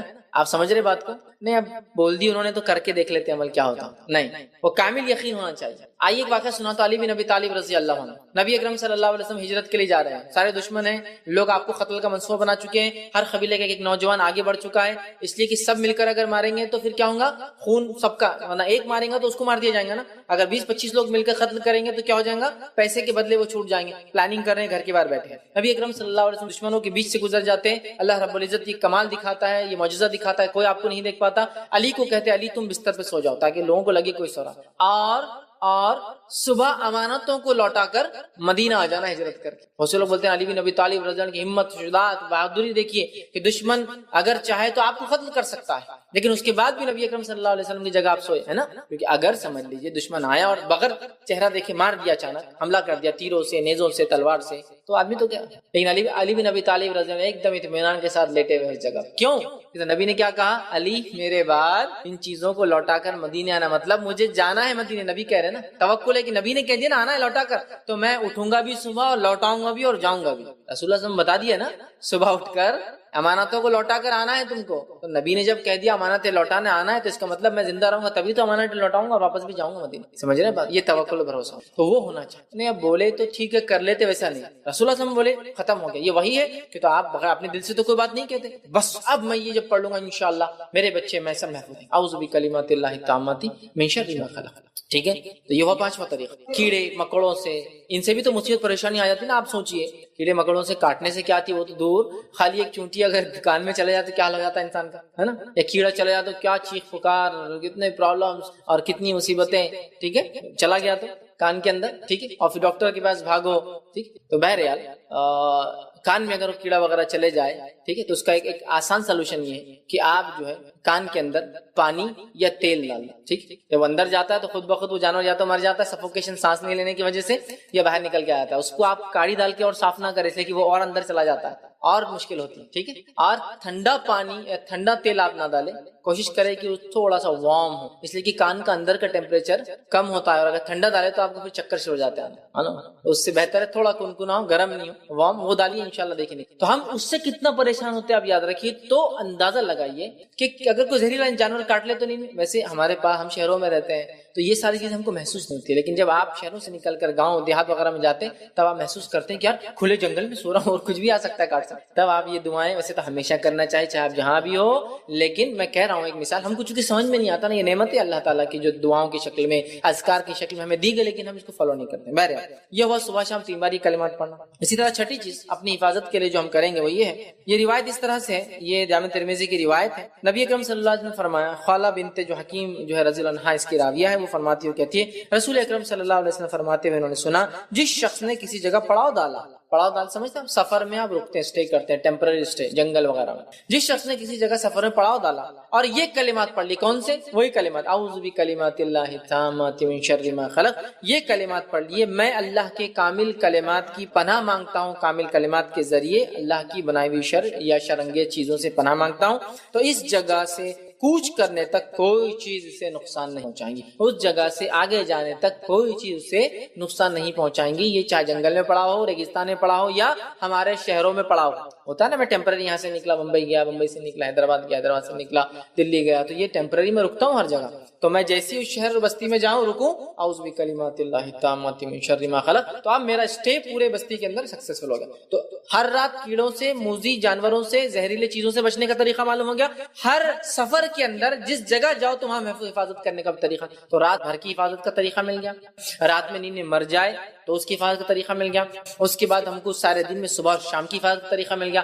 اس کے بعد ہم کو یہ بھی طریقہ مل گیا کہ ہم صبح شام کے علاوہ اگر کسی نئی جگہ جاتے ہیں، بستی جاتے ہیں، پڑاؤ ڈالتے ہیں، تو کیا کرے جس سے حفاظت ہو. الحمدللہ وہ طریقہ مل گیا. کتنا آسان، اعوذ بکلمات اللہ التامات من شر ما خلق پڑھ لے. اب آپ کا نیکسٹ ٹریول کا نیکسٹ سٹی جانے تک اللہ تعالیٰ نے، نیکسٹ کوچ کرنے تک، جب تک آپ وہاں پڑاؤ ڈالے، اللہ تعالیٰ نے آپ کی حفاظت کا ذمہ لے لیا. آئیے آگے بڑھتے ہیں. 7ویں چیز اپنی حفاظت کے لیے جو احتیاطی تدابیر مشکل پریشانیوں کو آنے سے پہلے ہم کر سکتے ہیں. 7ویں چیز وہ یہ ہے جو ابو داؤد اور جامع ترمذی کی روایت ہے. عثمان بن عفان رضی اللہ عنہ فرماتے اور کہتے ہیں، میں نے نبی اکرم صلی اللہ علیہ وسلم کو فرماتے ہوئے سنا، جس شخص نے شام کے وقت 3 مرتبہ یہ کلمات، جس شخص نے 3 مرتبہ ان کلمات کو پڑھا. ٹھیک ہے، کون سے کلمات ہیں؟ بسم اللہ الذی لا یضر مع اسمہ شیء فی الارض ولا فی السماء وہو السمیع العلیم. جس شخص 3 مرتبہ شام کو یہ کلمات پڑھ لی، بسم اللہ الذی لا یضر مع اسمہ شیء، جس کا معنی اللہ کے نام کے ساتھ، جس کے نام کی برکت سے زمین و آسمان کی کوئی چیز نقصان نہیں پہنچا سکتی. مع اسمہ شیء فی الارض ولا فی السماء، نہ زمین میں کوئی چیز نقصان پہنچاتی ہے نہ آسمان میں، وہو السمیع العلیم، اور وہ سننے والا ہے اور جو ہے جاننے والا ہے. کوئی جو ہے صبح آسمان کی کوئی چیز نقصان نہیں پہنچا سکتی، تو اسے صبح تک کوئی بلا یا ناگہانی نہیں پہنچ۔ جو رات میں پڑھ کے چیز سوئے، صبح تک کوئی بلا، کوئی مصیبت یا کوئی ایسی خبر بھی نہیں پہنچیں گی جو اس کو پسند نہیں پہنچیں گی۔ اور جس نے صبح کے وقت 3 مرتبہ یہ کلمات کہے تو شام تک اس سے اچانک کوئی مصیبت نہیں پہنچی۔ دشمن سے آپ کی لڑائی ہے، آپ وار زون میں ہیں، اچانک کچھ بھی ہوتا ہے، تو جس نے صبح یہ کلمات پڑھ لیے، رات میں 3 بار اور صبح پڑھ لی تو رات پڑھ لی تو صبح تک حفاظت، صبح پڑھ لی تو رات تک حفاظت۔ کس سے؟ اس میں ایک نئی چیز آ رہی ہے، وہاں کیڑے مکوڑوں کا آ گیا، اس سے پہلے موت کے تعلق سے آ گیا، اس سے پہلے فرشتے کی حفاظت، یہاں ایک نئی چیز آ رہی ہے، اچانک آنے والی مصیبت نہیں آئیں گی، یا اچانک آنے والی کوئی بری خبر بھی نہیں آئیں گی آپ تک اس دن اور اس رات۔ اچانک کچھ جو ہوتی نا مصیبت آتی وہ انشاءاللہ عزیز نہیں آئیں گی اگر ان کلمات کو پڑھ لے تو۔ اب آئیے راوی حدیث کے تعلق سے، راوی حدیث جو اس کو بیان کر رہے تھے ان میں سے ایک تھے آبان بن عثمان، ٹھیک، آبان بن عثمان رحمۃ اللہ علیہ جو اس حدیث کو روایت کرتے عثمان بن عفان اپنے والد سے، ٹھیک ہے، وہ خود فالج کے اٹیک میں تھے، پیرالائز تھے، وہ خود پیرالائز تھے جب یہ حدیث کو روایت کر رہے تھے۔ تو ایک راوی جو ان سے سننے آیا تھا اور جب انہوں نے یہ حدیث پڑھی تو ان کو اوپر سے دیکھنے لگا، تو انہوں نے کہا کیا تعجب سے دیکھ رہے ہو میری طرف؟ نہ میں عثمان کی طرف جھوٹ بول رہا ہوں اور نہ ہی عثمان نے نعوذ باللہ اللہ کے رسول کی طرف جھوٹ بولا ہے۔ سمجھ رہے ہیں بات کو؟ جیسا کہ مثال کے طور پر کوئی آئے آپ سے کوئی چیز کہے یا کوئی آدمی آپ سے کہہ رہا ہے اس سے اچھا کچھ نہیں اور وہ خود وہ چیز استعمال نہیں کرتا ہے، تو آدمی دوسرا آدمی دیکھ رہا ہے، ارے نہیں بھائی میں یہ ابھی استعمال کروں گا ابھی، سمجھ رہے نا آپ، ایکسکیوز دیتا ہے۔ تو جب یہ راوی حدیث بیان کر رہے ہیں یہ بات تو خود پیرالائزڈ ہے، فالج کے اٹیک میں ہے، تو سننے والا بول رہا ہے اچھا تم مجھے حدیث سنا رہے ہو، تم کیسے اٹیک میں آئے جبکہ تم کو تو پتا تھا نا صبح یہ پڑھ لو شام یہ پڑھ لو 3 مرتبہ تو محفوظ رہیں گے۔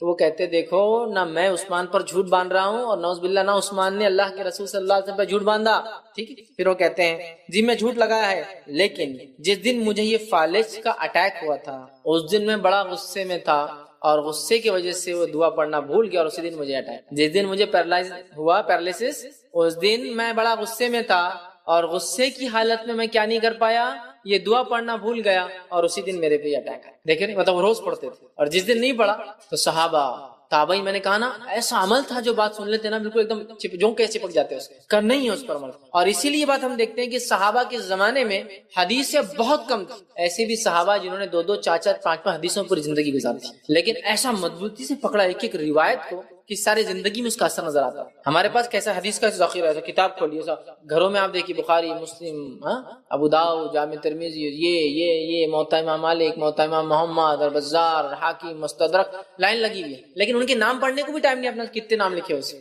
ایشو یہ ہے مطلب حدیثوں کا ذخیرہ ہے، مسند احمد، ہزاروں لاکھوں کی روایتیں موجود ہے گھروں میں، پڑھنے کا ٹائم۔ صحابہ روایتیں موجود نہیں، کوئی ایک بیان کرتا ہے تمہارے پاس کیا، بتاؤ اس کو تصدیق کرو کہ تم نے کسی سنا، روایت بتاؤ، ماشاءاللہ اگر یہ ثابت ہوگی تو عمل شروع، ساری زندگی لگے اس پہ، سمجھ رہا، ایک بات مل گئی لگے اس پہ پوری زندگی گزاری۔ تو صحابہ کے پاس حدیثوں کے اعتبار سے علم کم تھا چونکہ جمع نہیں ہوئی، لیکن عمل کے اعتبار سے جتنا ملانا 100%، لیکن ہمارے پاس ذخیرہ کا ذخیرہ آ گیا علم کا، لیکن عمل کے اعتبار سے بہت لو جا رہے ہیں، بلکہ کبھی کبھار تو خود ہم پڑھ رہے ہیں یا خود ہم سنا رہے ہیں اور وہ کتابیں پیچھے رکھی اور اس کے خلاف ہم سامنے بیٹھ کے خلاف ورزی کر رہے ہیں، کتاب پیچھے رکھی ہوئی ہے جو حدیث میں یہ بیان ہو رہا ہے اور اس کی خلاف ورزی سامنے کھڑے کے کر رہے ہیں عملاً، ٹھیک بہہ رہے ہیں۔ تو یہ راوی جو روایت کر رہے ہیں، جو ان سے پوچھ رہا ہے، بول رہا ہے تم خود پیرالائز کے اٹیک میں ہو اور تم یہ بول رہے ہو کہ اس سے نہیں ہوتا ہے، بس اس دن بھول گیا تھا، غصے میں آیا بھول گیا اور اسی دن مجھ پر یہ فالج کا اٹیک آیا۔ سمجھ رہے بات کو؟ اس سے پتا چلا اللہ تعالیٰ ان کی حفاظت کرتا تھا، جس دن بھول گئے اس دن وہ مصیبت آ گئی جس کے لیے وہ حفاظت کے لیے دعا کرتے تھے، ٹھیک ہے۔ تو بہرحال یہ پتا چلتا ہے کہ صحابہ تابعین کتنا عمل کرتے تھے۔ آئیے 8 پوائنٹ، 8ویں چیز اپنی حفاظت کے لیے تاکہ کوئی مصیبت آنے سے پہلے ہم کیا احتیاطی تدابیر کریں۔ 8ویں چیز یہ ہے جو ابو داؤد کی روایت ہے اور اس کے راوی جو ہے عمرو بن عاص رضی اللہ عنہ ہے، وہ فرماتے ہیں اور کہتے ہیں نبی اکرم صلی اللہ علیہ وسلم کو بیان کرتے انہوں نے سنا جب مسجد میں داخل ہوتے تو یہ پڑھتے، نبی اکرم صلی اللہ علیہ وسلم کو آپ نے یہ عمل کرتے ہوئے دیکھا کہ جب آپ صلی اللہ علیہ وسلم مسجد میں داخل ہوتے تو یہ دعا پڑھتے، اعوذ باللہ العظیم وبوجہہ الکریم وبسلطانہ القدیم من الشیطان الرجیم۔ یہ آپ جو ہے پڑھ کر مسجد میں داخل ہوتے ہیں تو جو ہے اس کا معنی ہے میں اللہ عظیم کی اس کے کریم چہرے اور لازوال بادشاہت کے واسطے سے شیطان مردود سے پناہ مانگتا ہوں۔ تو وہ فرماتے ہیں کہ آپ صلی اللہ علیہ وسلم فرمایا جب بندہ یہ پڑھتا ہے تو شیطان یہ کہتا ہے اس کے تعلق سے، تو جب وہ مذکورہ دعا پڑھتا ہے تو شیطان یہ کہتا ہے کہ یہ دعا پڑھنے والا تمام دن کے لیے مجھ سے بچ گیا۔ جب ایک انسان مسجد میں داخل ہوتے وقت اس کلمے کو پڑھتا ہے تو شیطان کیا کہتا ہے کہ آج پورا دن اس نے اپنے آپ کو مجھ سے بچا لیا، پروٹیکٹ کر لیا، ہے نا. میاں بیوی میں جھگڑے اور اختلاف کیوں ہوتے ہیں؟ شیطان کی طرف، کیونکہ شیطان کا طلاق دلانا سب سے پسندیدہ عمل ہے. صحیح مسلم کی روایت ہے نا، شیطان روز بیٹھتا ہے اور اس کے چیلے چپاٹے آتے ہیں. ایک کہتا ہے میں نے اس کو علم سے دور کیا، بولتا تو نے کچھ بھی نہیں کیا. ایک بولتا میں نے اس کو لڑا دیا، بولتا تو نے کچھ بھی نہیں کیا. ایک آ کر بولتا آج میں نے میاں بیوی میں جھگڑا لگایا اتنا لگایا کہ آج دونوں کو الگ کر کے رہا. وہ اس کو گلے لگا کہتا ہے تو نے آج کچھ کارنامہ انجام دیا. دس از سم تھنگ جو میں چاہ رہا تھا. غصہ کس کی طرف سے آتا ہے؟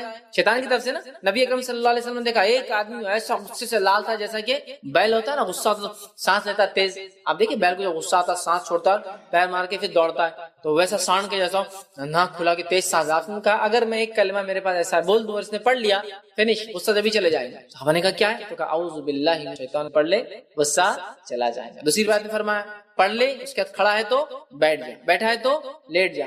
ایک روایت فرمایا جب غصہ آئے تو وضو کرو. کیوں؟ اس لیے کہ غصہ شیطان کی طرف سے، شیطان آنکھ سے بنا ہوا ہے اور پانی آنکھ کو بجھا دیتا ہے نا. تو طلاق شیطان دلوا رہا ہے، غصہ شیطان دلوا رہا ہے، علم سے دور شیطان کر رہا ہے، نمازوں میں خلل شیطان ڈال رہا ہے، بری چیزوں کی طرف رغبت شیطان کی طرف سے ہے نا. بری چیزوں کو اچھا دکھانا شیطان کا کام ہے نا. بری چیزوں کو اچھا نام دے دے کے بتاتا یہ کر لو یہ کر لو یہ حلال ہے. سمجھا؟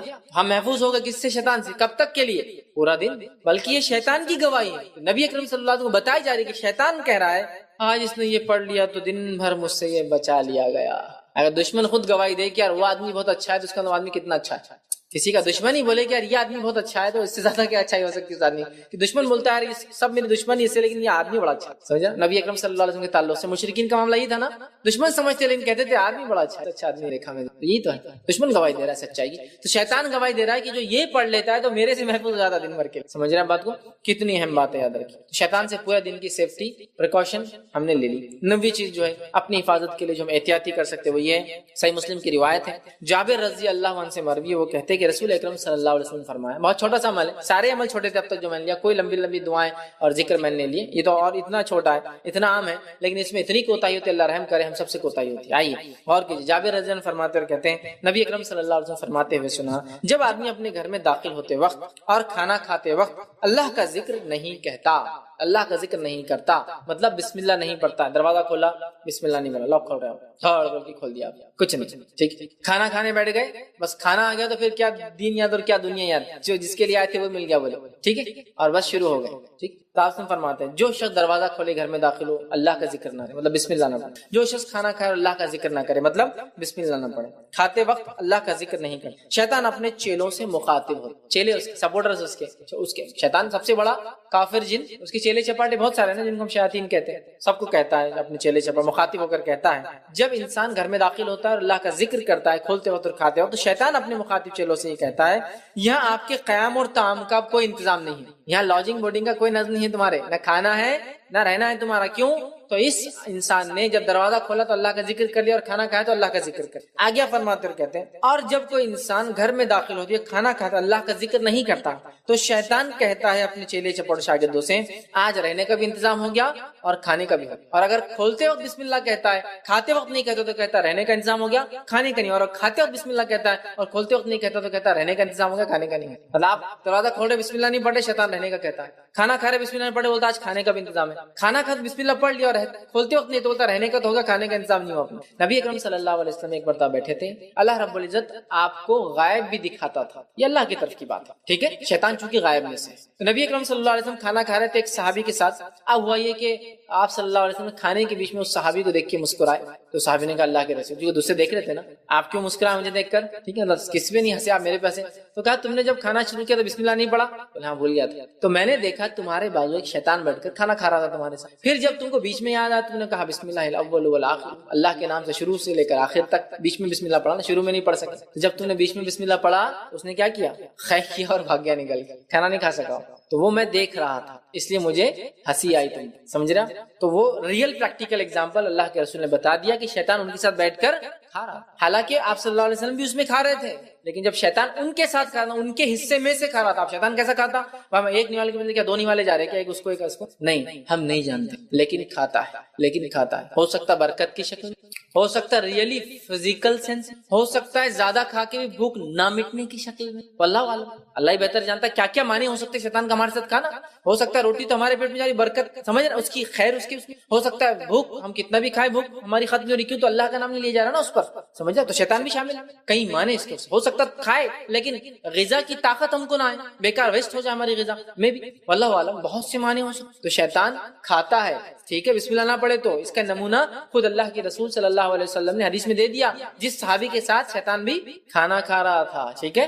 تو لہٰذا جب کھانا کھائیں گے تو بسم اللہ، بلکہ میں تو عام زبان میں کہتا ہوں بسم اللہ تو ماسٹر کی ہے، کوئی بھی چیز سے پہلے، کوئی بھی چیز سے پہلے۔ ایک بار میں نے کہا ایسی کہا بسم اللہ ہر چیز سے پہلے، تو کسی نے کہا بیماری سے پہلے بسم اللہ پڑھیں گے کیا؟ بولے دوا کھانے سے پہلے، دوا کھائیں گے تو کیا بسم اللہ پڑھیں گے؟ آدمی بولے یہ تو بیماری میں برکت آ جائیں گی، بولے بسم اللہ سے۔ میں نے کہا دوا بیماری کے لیے کھا رہے یا شفا کے لیے؟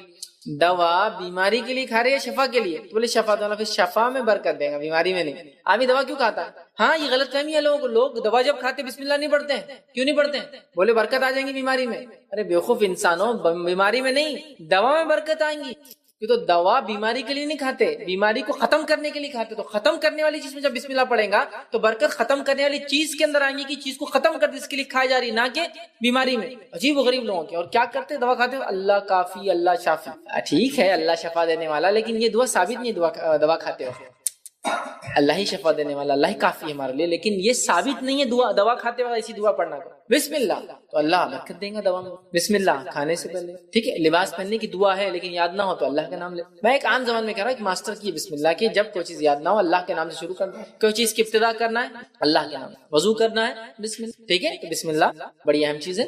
ویسے کھاتے اور گھر میں داخل وقت ضرور پڑھیں، تو اپنے گھر کو پروٹیکٹ کیجیے، اپنے پیٹ کو پروٹیکٹ کیجیے، ٹھیک ہے، کھانے کے معاملے میں اور رہنے کے کہ بسم اللہ سے کام شروع کی۔ کتنا آسان ہے اس کو تو میں سمجھتا ہوں بہت مسئلہ نہیں، لیکن یہ بھی احتیاطی تدابیر ہے، شیطان کو ریپل کرنا بہت ضروری ہے، اس لیے کہ وہی جڑ ہے اکثر برائی کی دنیا کے اندر، اکثر برائی انسانی نفس بھی ہے کہیں نہ کہیں، لیکن اصل جڑ وہی ہے، وہی ابھارتا ہے انسانی نفس میں جو تھوڑا سا ہے اس کو وہ بڑا کر دیتا ہے۔ انسانی نفس میں خطا بھولنے کا مادہ ہے، شیطان اس کو بڑھا کے بڑے بڑے جرائم اور گناہ کرا کے اس کی بھول کا فائدہ اٹھاتا ہے نا۔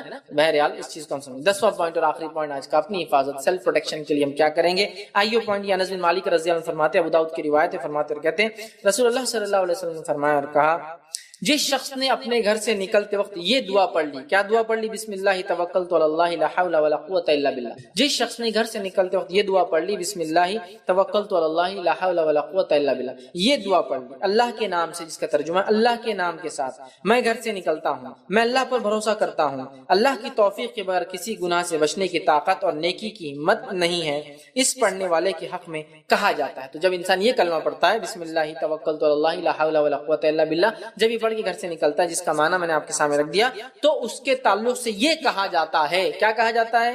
تو کفایت کیا گیا، تو کفایت کیا گیا، تیری رہنمائی کی گئی، تجھے بچا لیا گیا، اور اللہ کے سوا کوئی نہیں ہے، اللہ کہا تو کفایت کیا گیا۔ پھر وہ کہہ رہا ہے کہ گمراہی سے، بغیر سے باہر گمراہیاں ہیں تو اللہ کی طرف جا رہا ہے، تجھے رہنمائی کی گئی۔ تیسرا وہ جو ہے کہہ رہا ہے کہ شر ہے باہر، تو اللہ کہہ رہا ہے تجھے بچا لیا گیا۔ تین چیز مانگی، تینوں چیز عطا کی گئی۔ کب؟ گھر سے نکلنے کے بعد اکثر دیکھیں کیا ہوتا ہے، گھر میں جب آپ رہیں جنرلی پروٹیکٹڈ ہوتے ہیں بہت زیادہ، ہے نا، گھر کے اندر دیکھیں اکثر بچے گھر سے باہر نہیں نکلنے دیتے پیرنٹس، کیوں؟ گھر کا جو ماحول ہے بہت پروٹیکٹڈ ہوتا ہے نا، اچھا ہوتا ہے، محفوظ ہو، لیکن گھر سے باہر گئے تو سب کو فکر لگ جاتی ہے۔ اچھا جتنے دور گئے فکریں اتنی بڑھتی جاتی ہے، چونکہ مصیبت پریشانی اور مدد پہنچانے کا معاملہ اتنا انسانی ذریعوں پہ کمزور ہوتا چلا جاتا ہے۔ میرے آپ محلے میں کچھ ہوا، فوراً والد وغیرہ رشتہ دار آ گئے، اچھا شہر کے اندر ہوا تب بھی کوئی جلدی اب دوسرے شہر ہوا تو کتنی مشکل ہوتی ہے، دوسرے ملک ہوا خالی یہاں سے بیٹھ کر سوچ سکتے کہ کیا حال ہوگا، کیا مصیبت ہوگی، کیا ہوتا ہے نا۔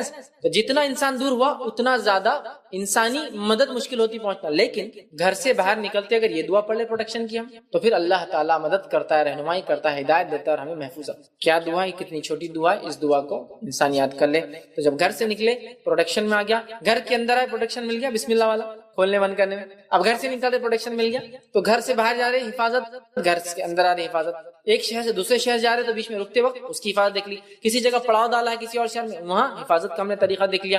تمام تر وہ ذریعے جو عمومی اعتبار سے ہماری زندگی اور لائف میں ہوتے ہیں، صبح شام کے اذکار، شیطان سے محفوظ رہنے کے اذکار، وہ ساری باتیں میں نے آپ کے سامنے رکھنے کی کوشش کی۔ یہ وہ باتیں تھی جن باتوں کو اگر ہم ذہن میں رکھیں نا بہت زیادہ فائدہ ہوگا، ٹھیک ہے۔ روایت میں آتا تو کفایت کیا گیا، تیری رہنمائی کی گئی، تجھے بچا لیا گیا، شیطان اس سے الگ ہو جاتا ہے اور دوسرے شیطان سے کہتا ہے. اب شیطان جب یہ دیکھ لیتا ہے اللہ کی طرف سے جواب آ جاتا ہے، شیطان اس سے الگ ہو جاتا ہے اور دوسرے شیطانوں کو کہتا ہے اور بلا کر کیا کہتا ہے، وہ کہتا ہے تو اس شخص کا کیا بگاڑ سکتا ہے، تو اس شخص کا کیا بگاڑ سکتا ہے جس کی اللہ کی طرف سے رہنمائی کی گئی. شیطان اس کے چیلوں کو بولتا ہے تو کیا بگاڑ سکتا ہے اس انسان کا کچھ جس کی رہنمائی اللہ کی طرف سے گئی، اسے کفایت کی گئی اور اسے ہر قسم کے شر سے بچا لیا گیا، تو اب تم میرے چیلے چپاٹو اس کا کچھ نہیں کر سکتے، یہ محفوظ ہوں. بندے نے دعا کی، اللہ کا جواب آیا، شیطان نے اپنی مایوسی کا اظہار کر دیا، اپنے چیلے چپاٹوں سے کیا اب ہم کچھ بھی نہیں کر سکتے بندے کا. عام زبان میں تو اب کچھ نہیں اکھاڑ سکتے اس میں ایک مسلمان ہوتا ہے، لوگ بولتے کیا اکھاڑ لیں گے، یہ ایسا یہ دشمن ہے، اس کو بولنا پڑے گا کہ اب کچھ نہیں اکھاڑ سکتا تمہیں، ہے نا، مطلب کوئی چیز لگی ہوئی ہے، کوئی چیز گڑی ہوئی ہے، کوئی چیز نقصان نہیں پہنچا سکتا، کچھ بھی عام زبان میں سمجھ رہے ہیں، کچھ نہیں کر سکتا. اور وہ خود بول رہا ہے اپنے چیلے چپاٹوں کو اب کچھ نہیں کر سکتے ہم، کیونکہ اس نے دعا کی، اللہ کی طرف سے جواب آیا، اب اس نے رہنمائی مانگی، تم اس کا کچھ نہیں بگاڑ سکتے ہو، اس نے ہدایت مانگ لی، اس کو ہر قسم سے رب نے اس کے خسارے سے بچا لیا، تو میں اور تم کچھ نہیں کر سکتے. شیطان کی گواہی، دشمن کی گواہی، سمجھ رہا. تو بہرحال یہ وہ دعائیں تھیں ہر قسم کی. اب سب کچھ آپ نے کر لیکن اس کے بعد بھی مصیبت آ گئی، بتایا نا ایسا مصیبت آ گئی، آپ نے سب کچھ رات میں پڑھ کے سوئے، پھر بھی موذی جانور نے کاٹ لیا اور بہت زیادہ نقصان ہوا، بہت زیادہ تکلیف ہوئی. آپ کسی جگہ پڑاؤ ڈالے، پڑاؤ ڈالنے کے بعد ہی مصیبت آ گئی اچانک، حالانکہ آپ نے دعا پڑھی تھی. ہوتا ہے نا ایسا کبھی. اب اس کو کیسے، وہ میں آپ کو ڈیفائن کرنا، پتا چلا آپ بول رہے یار حدیث میں نے کچھ گڑبڑ تو نہیں. جب آپ مکمل طور سے حفاظتی دعائیں پڑھتے ہیں اور اس کے بعد بھی کوئی تکلیف آتی ہے تو یہ اللہ کے طرف سے تھی، آپ کے تقدیر کا حصہ تھا. لیکن جب ایسی مصیبت سب کرنے کے بعد آتی ہے دل کو ایک اطمینان ہوتا ہے میں نے دینی معاملات میں کوئی کمی نہیں چھوڑی تھی، اس کے بعد جو ہے میرے رب کے. ورنہ کیا ہوتا ہے جب انسان ذکر اذکار نہیں کرتا، کوئی مصیبت سے پھر کتنا بچتا، کاش کہ میں ایسا کر لیتی، کاش کہ میں ایسا کر لیتا، میں دیندار ہو جاتی، میں دیندار ہو جاتا، میں نمازی ہوتا، میں نمازی، کتنا بچتا ہوتا. سب کچھ کرنے کے بعد کوئی مصیبت، اللہ کم از کم انسان نہیں بولتا اللہ میں نے جو ہو سکتا تھا اپنی طرف سے کیا، اب تیری آزمائش ہے مجھے صبر دے. تو سب کچھ کرنے کے بعد بھی اگر کوئی مصیبت آئی تو یہ اللہ کی طرف سے تھی، اس پہ کیا کرنا ہے، اب جزا فضا نہیں کرنا، رونا دھونا. اب دعا نہیں پڑھوں گا بھائی میں کیا فائدہ ہوا دعا پڑھ کے میرا وہ ہوا. بہت سے لوگ ایسے ہی ہوتے نا. میں آپ سے ایک سوال کروں، دوا کھانے گئے، آپ نے دوا کھائی، فائدہ نہیں ہو تو کیا کرتے، ڈاکٹر گالیاں دیتے، دوا گالیاں دیتے، کیا کرتے آپ، ڈاکٹر صاحب کچھ دوسری دوا دے دو نا اور فائدہ، دوسری دوا کھائے اس سے فائدہ، پھر کیا کرتے، ڈاکٹر بھی گالیاں دیتے، دواؤں کو بھی گالیاں دیتے، کمپنی بھی جا کے کیس کرتے نہیں، پھر جا کے تیسری لیتے آپ، ہے نا، کرتے ہیں نا. تو پھر اللہ کے دین کے معاملے کیوں سمجھ نہیں آتی، میں نے پڑھا تھا ہو گیا اب ختم، اب ایک بار نہیں ہونا اثر ختم ہو گیا، ایسا نہیں ہوگا، آپ کو بار بار کرنا کہ تو اللہ تعالیٰ کبھی دے کر آزماتا ہے اور کبھی لے کر آزماتا، سمجھیے بات. تو سب کچھ کرنے کے بعد بھی کوئی مصیبت آئے تو کبھی بھی جو اپنے ذہن کو شیطان کے جو قبضے میں نہ دے دیے گا کہ ارے یار کیا ہوا، بلکہ یہ آپ یہ سوچئے ہو سکتا مصیبت اس سے خطرناک انٹینسٹی کی تھی جو لو ہو گئی. آپ سمجھ رہے بات، بہت ہائی ہوتی، اللہ نے بچا لیا. پاسبلٹیز ہائی پاسبلٹی، اس چیز کو سمجھنے کی ضرورت، ٹھیک ہے. اور حفاظتی دعاؤں کے بعد بھی اگر اب یہ کو مصیبت آئے تو یہ اللہ کا فیصلہ ہے، تقدیر ہے، اس پر کیا کرنا ہے، ہم کو صبر کرنا ہے اور اس مصیبت کو ہٹنے کے لیے دعا کرنا ہے. اور ایک صبر کرنا ہے، دوسرا مصیبت کو ہٹنے کی دعا کرنا ہے اور امید کرنا ہے کہ اللہ اس مصیبت کو جلدی ہٹائیں گے. توقعات بھی ہمیں، ورنہ ہمارا توقع اس رہتی اب مصیبت آئی نا اب ہٹتی نہیں میرے پیچھے. تو آپ کو جب بدگمانی کرتے تو اللہ تعالیٰ بولتا ٹھیک ہے لیتے رہو پھر، ہے نا. حدیث ہے کہ اللہ تعالیٰ بندے کے گمان کے ساتھ ہوتا ہے، ویسے فیصلے گمان کے ساتھ ہوتا، سمجھ رہے آپ. اب آپ کا گمان ہی اتنا گھٹیا ہوگا پھر آپ کے ساتھ وہی ہوگا، ٹھیک ہے. تو لہٰذا صبر کرنا ہے، اچھا گمان کرنا، اللہ سے خوب گرا کر دعائیں کرنا، یاد رکھیے انشاءاللہ عزیز. تو پھر کیا ہوگا، ہم ایسی چیزوں سے بچ جائیں گے اور جو تدبیریں ہو سکتی ہے احتیاطی وہ ساری چیزیں کرنا ہے، ہیومن ایفرٹس پورے کرنا ہے. ورنہ آپ بولے اب دعاؤں پہ، مثال کے طور پہ رات میں پورے بچھو دکھ رہے آپ کو ہر طرف، پورے ریگستان میں آپ بول رہے دعا پڑھ کے بچھوں کے اندر سو جاؤں گا. احتیاطی تدابیر کیا ہے، آپ ٹینٹ کو اچھے سے باندھیں گے، بیڈ کو اوپر رکھنے کی کوشش کریں گے، آس پاس ہو سکا تو پانی وغیرہ کچھ ڈالیں گے تاکہ جانور آئے تو پانی میں گر جائے، چھوٹے موٹے کیڑے.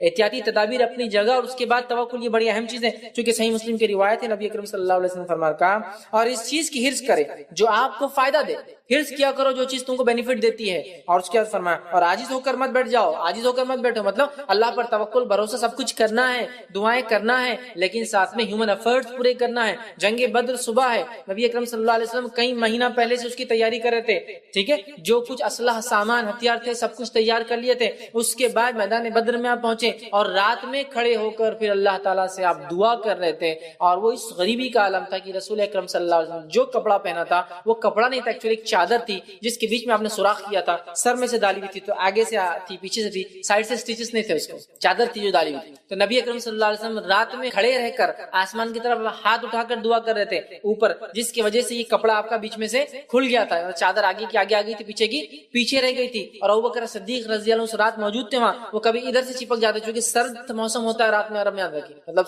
عرب کا موسم رات میں ایسا ہوتا ہے جیسا فریج کے اندر کا حصہ, اور دن میں ایسا جیسا فریج کے پیچھے کا حصہ, اتنا عجیب ہوتا ہے, اتنا ہاٹ اینڈ کولڈ ہوتا ہے. تو رات میں کھڑے تھے, سردی بہت زیادہ تھی, وہ ایک طرف سے آتے کبھی ادھر سے لپٹتے, اور ایک طرف سے آتے کبھی ٹھنڈا ہو جا رہا تھا نا لپٹتے, اور اللہ کے رسول یہ دعا کرتے ہیں, اللہ اگر آج یہ ٹکڑی ہار گئی, یہ چھوٹا سا وفد جمع ہار گیا, تو تیرا نام لینے والا دنیا میں کوئی نہیں بچے گا. اور ابوبکر صدیق کہتے ہیں اللہ کے رسول بس بہت ہو گیا, اللہ نے سن لی ہوں گی آپ کے بس بس, لیکن آپ صبح تک یہ دعا کرتے رہے. لیکن احتیاطی تدابیر چھوڑی, کیا پوری تیاری کی. دعا کے بعد بھی صبح آپ نے کیا کیا, کنویں پہ قبضہ کیا. یہ نہیں بولا کہ اب تو دعا کر لی بات ختم ہوگی اب جو ہوگا, نہیں, کنویں پہ قبضہ کیا تاکہ دشمن سمجھ رہے, ایسی جگہ آپ نے چنی جہاں دھول کم اڑتی تھی جنگ کے لیے, تاکہ کیا ہو, جہاں صحابہ رکے تھے کہ دھول اگر اڑے تو ہم لوگ محفوظ رہے. ایسا لوکیشن آپ نے دیکھا کہ ہوا اپوزٹ ڈائریکشن میں چل رہی تھی, اگر آندھی آئے بھی تو دشمن کی طرف دھول جائے, ہماری طرف نہ, اتنی تدابیر کی. سمجھ رہا کہ ہوا کا ڈائریکشن بھی دیکھا گیا, کنویں کا پوزیشن دیکھا گیا, کنویں کو اپنے قبضے میں پیچھے لیا گیا, دشمن آ جائے تو کیا, ساری چیزیں کی, اور اس کے بعد پھر دعا بھی کی. تو میں اس لیے بول رہا ہوں, ورنہ میں نے یہ چیز رکھی, آپ بولیں گے ارے میں نے یہ کرنے کا دیا نہیں. آپ کو پورے ہیومن افورٹس ڈالنا ہے, جو کچھ کوششیں آپ کر سکتے ہیں اس کے ساتھ, دعاؤں کے ساتھ اور کوششوں کے ساتھ احتیاط کے ساتھ دعا کرنا ہے. اور اس کے بعد کوئی تکلیف آئے تو پہلا دل کو اطمینان ہوتا ہے, اللہ جو کچھ بتایا گیا تھا اس طریقے میں چلا, اس کے بعد بھی تقدیر تھی تو نے مصیبت دی, میں تیار ہوں. پھر صبر کر, احتیاط کرے تو پھر انسان ڈپریس نہیں ہوتا ہے, پریشان نہیں ہوتا, اس کو دل میں خوشی ہوتی ہے کہ میں نے جو کچھ کر سکتا تھا کیا, پھر بھی میرے رب نے مصیبت دی, میں اس کے لیے تیار ہوں. ٹھیک ہے, ایمان اور آزمائش, اس پر میرا پورا ایک لیکچر ہے کہ ایمان اور آزمائش کا کتنا گہرا تعلق ہے اور یہ کیسے ایک دوسرے کے ساتھ ہوتے ہیں. تو بہرحال ایمان ہے تو آزمائشیں تو ہوں گی, لیکن ان دعاؤں سے, ان تمام تدابیر سے وہ آزمائشیں یا تو کم ہوں گی, یا تو اللہ ٹال دیں گا, یا اگر دیں گا تو اس کا انشاءاللہ عظیم بدلہ دیں گا کہ میرے بندے نے سب کچھ کیا, احتیاطی تدابیر جو اس کے رسول کے ذریعے میں نے ان تک پہنچایا تھا, اس کے بعد بھی ہوا تو سنت پہ عمل کرنے کا اجر, صبر کرنے کا اجر, دعائیں مانگنے کا اجر, عاجزی اختیار کرنے کا اجر, اور بہت سارے فائدے مومن بہرحال ہر آنے والی تکلیف سے اٹھاتا ہے. جامع ترمذی کی روایت ہے, مومن کو ایسی کوئی تکلیف نہیں جو آتی ہے جو اس کے گناہوں میں کمی کر دیتی ہے. مطلب ہر تکلیف, کانٹا بھی چبھتا ہے تو گناہ کم ہو جاتے ہیں, اور مومن کو آزماتا اتنا آزماتا ہے کہ جب روز قیامت اپنے رب سے ملیں گا تو اس پر کوئی گناہ باقی نہیں ہوگا. ٹھیک ہے, بہرحال یہ انشاءاللہ عزیز اپنی بات کو میں ختم کرتا ہوں. اگلے اس میں انشاءاللہ عزیز جب ہم ملیں گے تو میں اب ایک الگ الگ سیناریو رکھوں گا انشاءاللہ. سیناریو کی بیماری ہو کیسے اب کرے, یہ تو تھا ہونے سے پہلے کیا کرے, میں نے وہ رکھا. اب انسان بیمار ہو جائے تو کیا کرے, مشکل آ جائے تو کیا کرے, حکومت خلاف ہو جائے تو کیا کرے, جنگ کے میدان میں کیا کرے, جیل چلا جائے تو کیا کرے, فقیر ہو جائے تو کیا کرے. یہ تھا مصیبت نہ آئے. اب آگے تو کیا کرنا ہے انشاءاللہ عزیز, نبی اکرم صلی اللہ علیہ وسلم زندگی سے ہم وہ بھی دیکھیں گے کہ ایسے سچویشن میں مقروض ہو تو کیا کرے. بہت سارے لوگ سوال کرتے ہیں ہم قرضدار کیا کریں, انشاءاللہ وہ بھی حل رکھوں گا کہ اب ایک سیناریو ہم لیں گے انسانی زندگی کا, اور اس سیناریو پر ڈسکشن کریں گے ایسے وقت میں میں اور آپ کیا کریں. ہم دیکھیں مشکل, مصیبت, پریشانی, فقر, جس کو کہیں گے قرض, فاقہ جس کو کہتے ہیں بھوک ہے نا, جنگ, جیل میں اگر کوئی چلا جائے تو کیا کرے, کیس ہو جائے تو کیا کرے. ہم پورا نبی اکرم صلی اللہ علیہ وسلم زندگی سے ایک پوائنٹ انشاءاللہ لیں گے کہ ان مصیبتوں کے آنے سے پہلے کیا کرنا. آج ہم نے دیکھ لیا مصیبت آنے کے بعد. میں نے کتاب دعاؤں کی پڑھی, اس میں لکھا تھا اللہ کو 99 بار پڑھے تو یہ فائدے, رحمان کو 99 بار پڑھے تو یہ فائدے, الصمد کو 99 بار پڑھے تو یہ فائدے, رحیم کو پڑھے تو یہ. تو میرا مسئلہ یہ تھا, میں نے یہ سوچا کہ 99 اللہ کے نام کو 99 بار پڑھنے کے کہیں کہیں فائدے, ان کو کیسے پتا چلے. کوشچن یہ تھا, یا واسع پڑھنے کی یہ فائدے, یا قوی پڑھنے کی یہ فائدے, یہ نورو پڑھنے کی یہ فائدے, یا سمت پڑھنے, سب لکھ دیا انہوں نے. تو مسئلہ یہ ہے کہ یہ باتیں کیا رسول اکرم صلی اللہ علیہ وسلم نے بتائی. ٹھیک ہے اللہ کا نام ہے بھائی, اللہ کا نام لینے کا تو فائدہ ہی ہے, لیکن اللہ کے نام کو مخصوص تعداد میں ایسا لینے کا اور یہ فائدہ ہوتا ہے, یہ سنت سے ثابت ہے کیا, صحابہ کے عمل سے ثابت ہے کہ مسئلہ یہ ہے, یاد رکھیے. سمجھ رہا, مسئلہ یہ ہے. اقامت کیوں دی جاتی ہے, جماعت کھڑی ہو رہی, اذان ہو گئی, اعلان ہو گیا, اقامت کیوں جاری, مسجد میں لوگ جمع ہو جائیں. تو اگر ہم یہ سوچیں کہ اب جنازے کی نماز میں بھی اقامت دے دیں گے تاکہ لوگ جمع ہو جائیں قبرستان میں, یا ہم یہ سوچیں گے کہ پھر عیدین کی نماز میں اقامت دے دی جائے, یا ہم یہ سوچیں گے کہ تراویح کی وتر کے لیے بھی اور تہجد کے لیے بھی اقامت دے دی جائے, تو درست ہوگا. آپ بولیں گے نہیں, اقامت دی گئی 5 وقت کی فرض نماز کے لیے, تو اب ہم نہیں دیں گے, یہ ہے نا. تو میں یہ کہہ رہا ہوں اللہ کا نام, بالکل اللہ کا نام باعث اجر و ثواب, لیکن اس مخصوص تعداد میں گننا اور اس کے یہ فائدے ہونا کس نے بتایا. اگر یہ فائدے رسول اکرم صلی اللہ علیہ وسلم نے نہیں بتائے, نعوذ باللہ, تو دین میں سیدھا آپ الزام لگا رہے ہیں کہ وہ چیز جو اتنی خیر کی تھی اور یہ فائدے تھے اللہ کے رسول بتا کے نہیں گئے. ٹھیک ہے, تو میں یہ احتیاط کا بالکل کہوں گا, دعاؤں کے میں بڑا احتیاط کرے, اور دعاؤں کو جب تک ثابت نہ ہو اس کو نہ پڑھے. بلکہ کچھ لوگوں نے تو کچھ بھی قرآن کا کچھ مانا ہے اور وہ لے لیتے, مطلب کچھ بھی, جیسے ایک صاحب نے لکھا کتا نہ کاٹے اس کی دعا. اب میں پریشان, کتے کی نہیں کاٹنے کی دعا کیا ہے؟ تو سورۃ الکہف میں ڈالی کلب باسط, یہ پڑھے تو کتا نہیں کاٹتا. ٹھیک ہے, وہاں ایک کتے کا ذکر ہے سورہ کہف میں, لیکن وہ کتے کا جو تذکرہ ہے وہ پڑھنے سے کتے نہیں کاٹیں گے ایسی کوئی روایت نہیں ہے. آپ صلی اللہ علیہ وسلم نے بتانا ضروری ہے نا کہ یہ پڑھے تو کتا نہیں کاٹتا. تو اس میں خود پریشان تھا, کتا نہ کاٹنے کی دعا پہلی بار سنا میں نے. سمجھ رہے بات؟ تو بات قرآن کی آیت, آدمی قرآن کی آیت ہے نا, قرآن کی آیت غلط نہیں ہو سکتی, میں کہاں بول رہا ہوں, لیکن مسئلہ یہ ہے کہ آپ کو کس نے بتایا کہ یہ قرآن کی آیت پڑھنے سے کتا نہیں کاٹتا. ایشو یہ ہے, سمجھ رہے بات؟ جنتی جنت میں رہیں گے تو فلاں چیز کریں گے, تو آپ کیا آپ نے بتایا کہ حدیث میں کہ یہ دنیا میں بھی کرنا چاہیے, جنت میں نہیں ہے, سمجھے؟ تو اس بات کو سمجھنے کی ضرورت ہے دعاؤں کے معاملے میں خاص طور سے. ہاں اگر ثابت ہے تو آپ کرتے جائیے, ورنہ احتیاط کرے, یہ زیادہ بہتر ہے. تو بہرحال آپ نے ایک دعا کہی, بہرحال میں سمجھتا ہوں اگر ثابت ہے تو آپ دیکھیں کتاب میں پڑھے, اس کا حوالہ چیک کرے, یہ زیادہ بہتر ہوگا کہ وہ ثابت ہے تو کرے, نہ ہے تو اس کو. جی السلام علیکم فیض بھائی. آج کل سوشل میڈیا پہ آیت الکرسی کا خاص طور پہ, اس کے علاوہ قل کے چاروں صورتوں کو اور سورہ فاتحہ کے مطلب مختلف فائدے دکھائے جاتے ہیں جس میں ریفرنس کچھ نہیں رہتا حدیث کا, تو ان تینوں کا مطلب پروٹیکشن میں کیا رول ہے, اس پہ تھوڑی روشنی رہے. سورہ فاتحہ, آیت الکرسی اور قل کے چاروں صورتیں. بھائی نے سوال کیا کہ بہت ساری جگہ لوگ دعاؤں کا تذکرہ کرتے ہیں, بھیجتے ہیں سورہ فاتحہ, آیت الکرسی اور قل کے تعلق سے کہ ان کے یہ فوائد ہیں. دیکھیں سورہ فاتحہ کے کئی فوائد ہیں, یہ سورہ رقیہ بھی کہا جاتا ہے, یہ علاج بھی, ویسے کئی فوائد ہیں, لیکن آپ کو یہ دیکھنا ہوگا کہ یہ فوائد کس طرح سے حاصل کی جائے. نبی اکرم صلی اللہ علیہ وسلم حدیث میں بتایا ہے. ٹھیک ہے, جیسا کہ ایک روایت میں آتا ہے کہ بخاری کی روایت ہے, صحابہ ایک جگہ گئے, ایک بستی میں پڑاؤ ڈالا, ان سے اجازت مانگی کچھ کھانے پینے کے دو. یہ زمانہ وہ نہیں تھا ہوٹلیں وغیرہ تھی, رہنے کی جگہ تھی. بستی والوں نے کہتے چلو نکلو ایسے, باہر کر دیا. تھوڑی دیر بعد ہوا, ایک لونڈی بھاگتی ہوئی آئی, کہا ہمارے سردار کو بچھو نے کاٹ لیا ہے, کیا کوئی ہے تم میں جو علاج کرے؟ ایک صحابی نے کہا میں علاج کروں گا. دوسروں نے کہا نہیں تم علاج کرنے نہیں جاؤں گے اس کا, اس لیے کہ انہوں نے ہم کو رہنے نہیں دیا. انہوں نے کہا پھر میں چلا جاتا ہوں. وہ گئے, جانے کے بعد انہوں نے سورہ فاتحہ پڑھی, دم کی, لیکن روایت میں آتا سورہ فاتحہ پڑھی, دم کیا, پھر آپ نے کٹس لگائے جہاں بچھو نے کاٹا تھا, اور اس زمانے میں منہ سے کھینچنے کا طریقہ تھا, کھینچ کر خون کو نکالا. لیکن یہ سب نہیں کر سکتے, یہ ٹیکنیکس ہوتی ہے, یاد رکھیے, یہ ہر عام آدمی نہیں کر سکتا. پھر وہ کیا, پھر سورہ فاتحہ پڑھ کے دم کیا, پھر خون کھینچا, پھر تھوکا, پھر سورہ فاتحہ, ایسا کئی بار انہوں نے کیا, اور اس سے اس کو شفا حاصل. پھر جب مدینے آئے, نبی اکرم صلی اللہ علیہ وسلم سے سوال ہو کہ اللہ کے رسول انہوں نے ایسا کیا, اور ہم تو سمجھتے تھے ان کو اتنا علم نہیں, لیکن یہ گئے, سردار کا علاج کا اسے فائدہ ہوا. نبی اکرم صلی اللہ علیہ وسلم نے پوچھا کیا کیا تم نے؟ تو کہا اللہ کے رسول میں نے سورہ فاتحہ پڑھی. تو آپ نے فرمایا تمہیں کیسے پتا سورہ فاتحہ رقیہ ہے, علاج ہے, دم کرنے کی دعا ہے؟ تو پتا چلا یہ علاج ہے سورہ فاتحہ, نہ صرف جس کو ہم کہیں گے نفسیاتی بلکہ فزیکل بھی ہے, فزیکل بھی بہرحال. ٹھیک ہے, تو لہٰذا اس کا یہ عمل ثابت, تو جو ثابت ہے بالکل کی, جن کسی پر حاوی ہے پڑھ کے دم. ٹھیک ہے, اسی طرح جو ہے جیسا بیماری کے اندر پڑا, یہ بھی آپ کر سکتے ہیں, ایسا انہوں نے دم کیا اور پھر سک کر کے بلڈ نکالا. اسی طرح سورہ فلق, سورہ ناس تو بالکل ثابت ہے, میں نے درس میں بھی کئی باتیں رکھی. نبی اکرم صلی اللہ علیہ وسلم بیمار ہوئے, آپ پڑھتے تھے. نظر بد سے بچانے کے لیے آپ یہ پڑھتے تھے. آندھی طوفان مصیبت آتی تب آپ یہ پڑھتے تھے. تو سورہ فلق, سورہ ناس تو بہرحال ثابت ہے. اس میں سورہ کافرون داخل نہیں ہے, بہت سے لوگ چاروں قل پڑھ دیتے ہیں. 4 نہیں ہے, 3 ہے, سورہ اخلاص, سورہ فلق, سورہ ناس.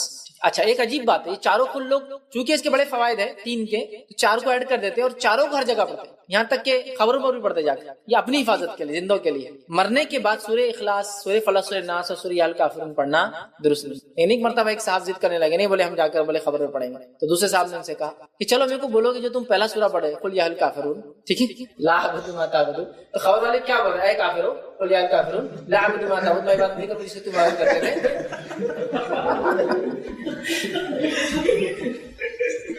آپ پڑھ رہے بھی تو کیا پڑھ رہے, یہ تو دیکھو. بولے سورہ کافرون کو رات میں پڑھنا سونے سے پہلے ثابت ہے, اس لیے کہ برات کفر کے لیے اللہ کے رسول سورہ کافرون کو رات میں سونے سے پہلے پڑھتے تھے تاکہ کفر سے برات, نفرت کا اظہار ہو. لیکن تم جا کر 3 قل ہے بولے, چوتھا بھی جب پڑھ رہے تو پہلا چوتھا ہی پڑھتے نا قل یا, چونکہ باقی 3 تو آخری ہے ترتیب کے اعتبار سے.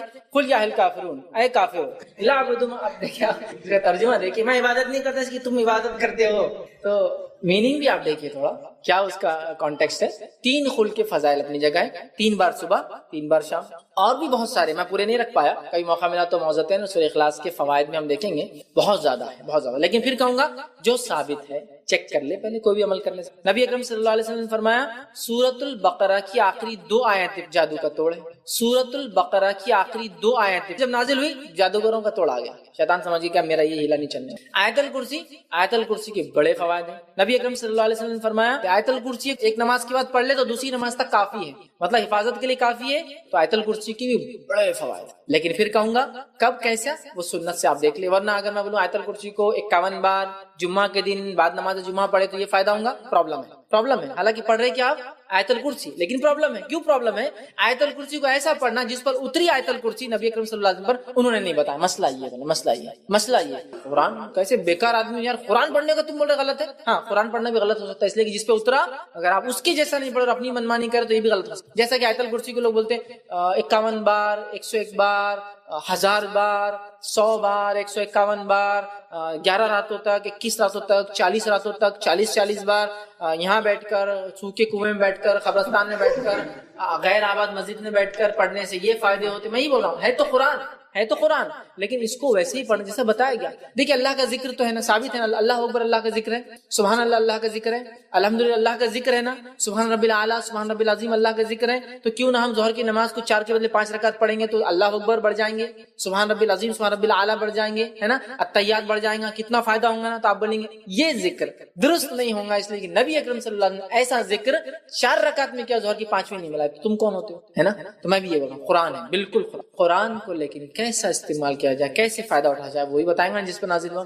نبی اکرم صلی اللہ علیہ وسلم ایسا کوئی طریقہ نہیں بتایا کہ 51 11 20 40 50 نہیں بتایا, تو ہمیں ایسا نہیں کرنا. جو بتایا وہ کیجیے نا آپ, 3 بار صبح شام, ہے نا, 3 بار کے بعد تسبیح آپ نے بتایا نا 33 بار اور 33 بار پڑھے نماز کے بعد سبحان اللہ الحمدللہ اللہ اکبر, اور آخر میں پڑھے لا الہ الا اللہ وحدہ لا شریک لہ لہ الملک و لہ الحمد وهو علی کل شیء قدیر. یہی تسبیح کو اگر سوتے وقت پڑھتے ہیں تو 33 بار سبحان اللہ, 33 بار الحمدللہ اور 34 بار اللہ اکبر پڑھے, ہوگی گنتی 100 کی. سوتے وقت ایسا, اور نماز کے بعد یہ ایڈ کریں گے آپ 100 نمبر پر. یہ ساری چیزیں بتائی گئی, کوانٹٹی جہاں بتائی گئی, جہاں نہیں ہے ہم نے نہیں کرنا. اس طرح فرمایا لا الہ الا اللہ وحدہ لا شریک لہ لہ الملک و لہ الحمد وهو علی کل شیء قدیر 100 مرتبہ صبح اگر کو پڑھے مطلب بعد نماز فجر, تو اس پر جادو اثر نہیں کرتا اس دن. تو کوانٹٹی بتائی گئی نا, جہاں کوانٹٹی اسپیسیفک تھی بتائی گئی, جہاں اسپیسیفک نہیں, جیسا درود صبح اور شام 10 بار پڑھنے کے فوائد بتائے گئے, 10 بار ہی, آپ 11 12 15 15 51 بار نہیں کر سکتے آپ. جہاں اسپیسیفک کر دی یا جنرل تھی جنرل.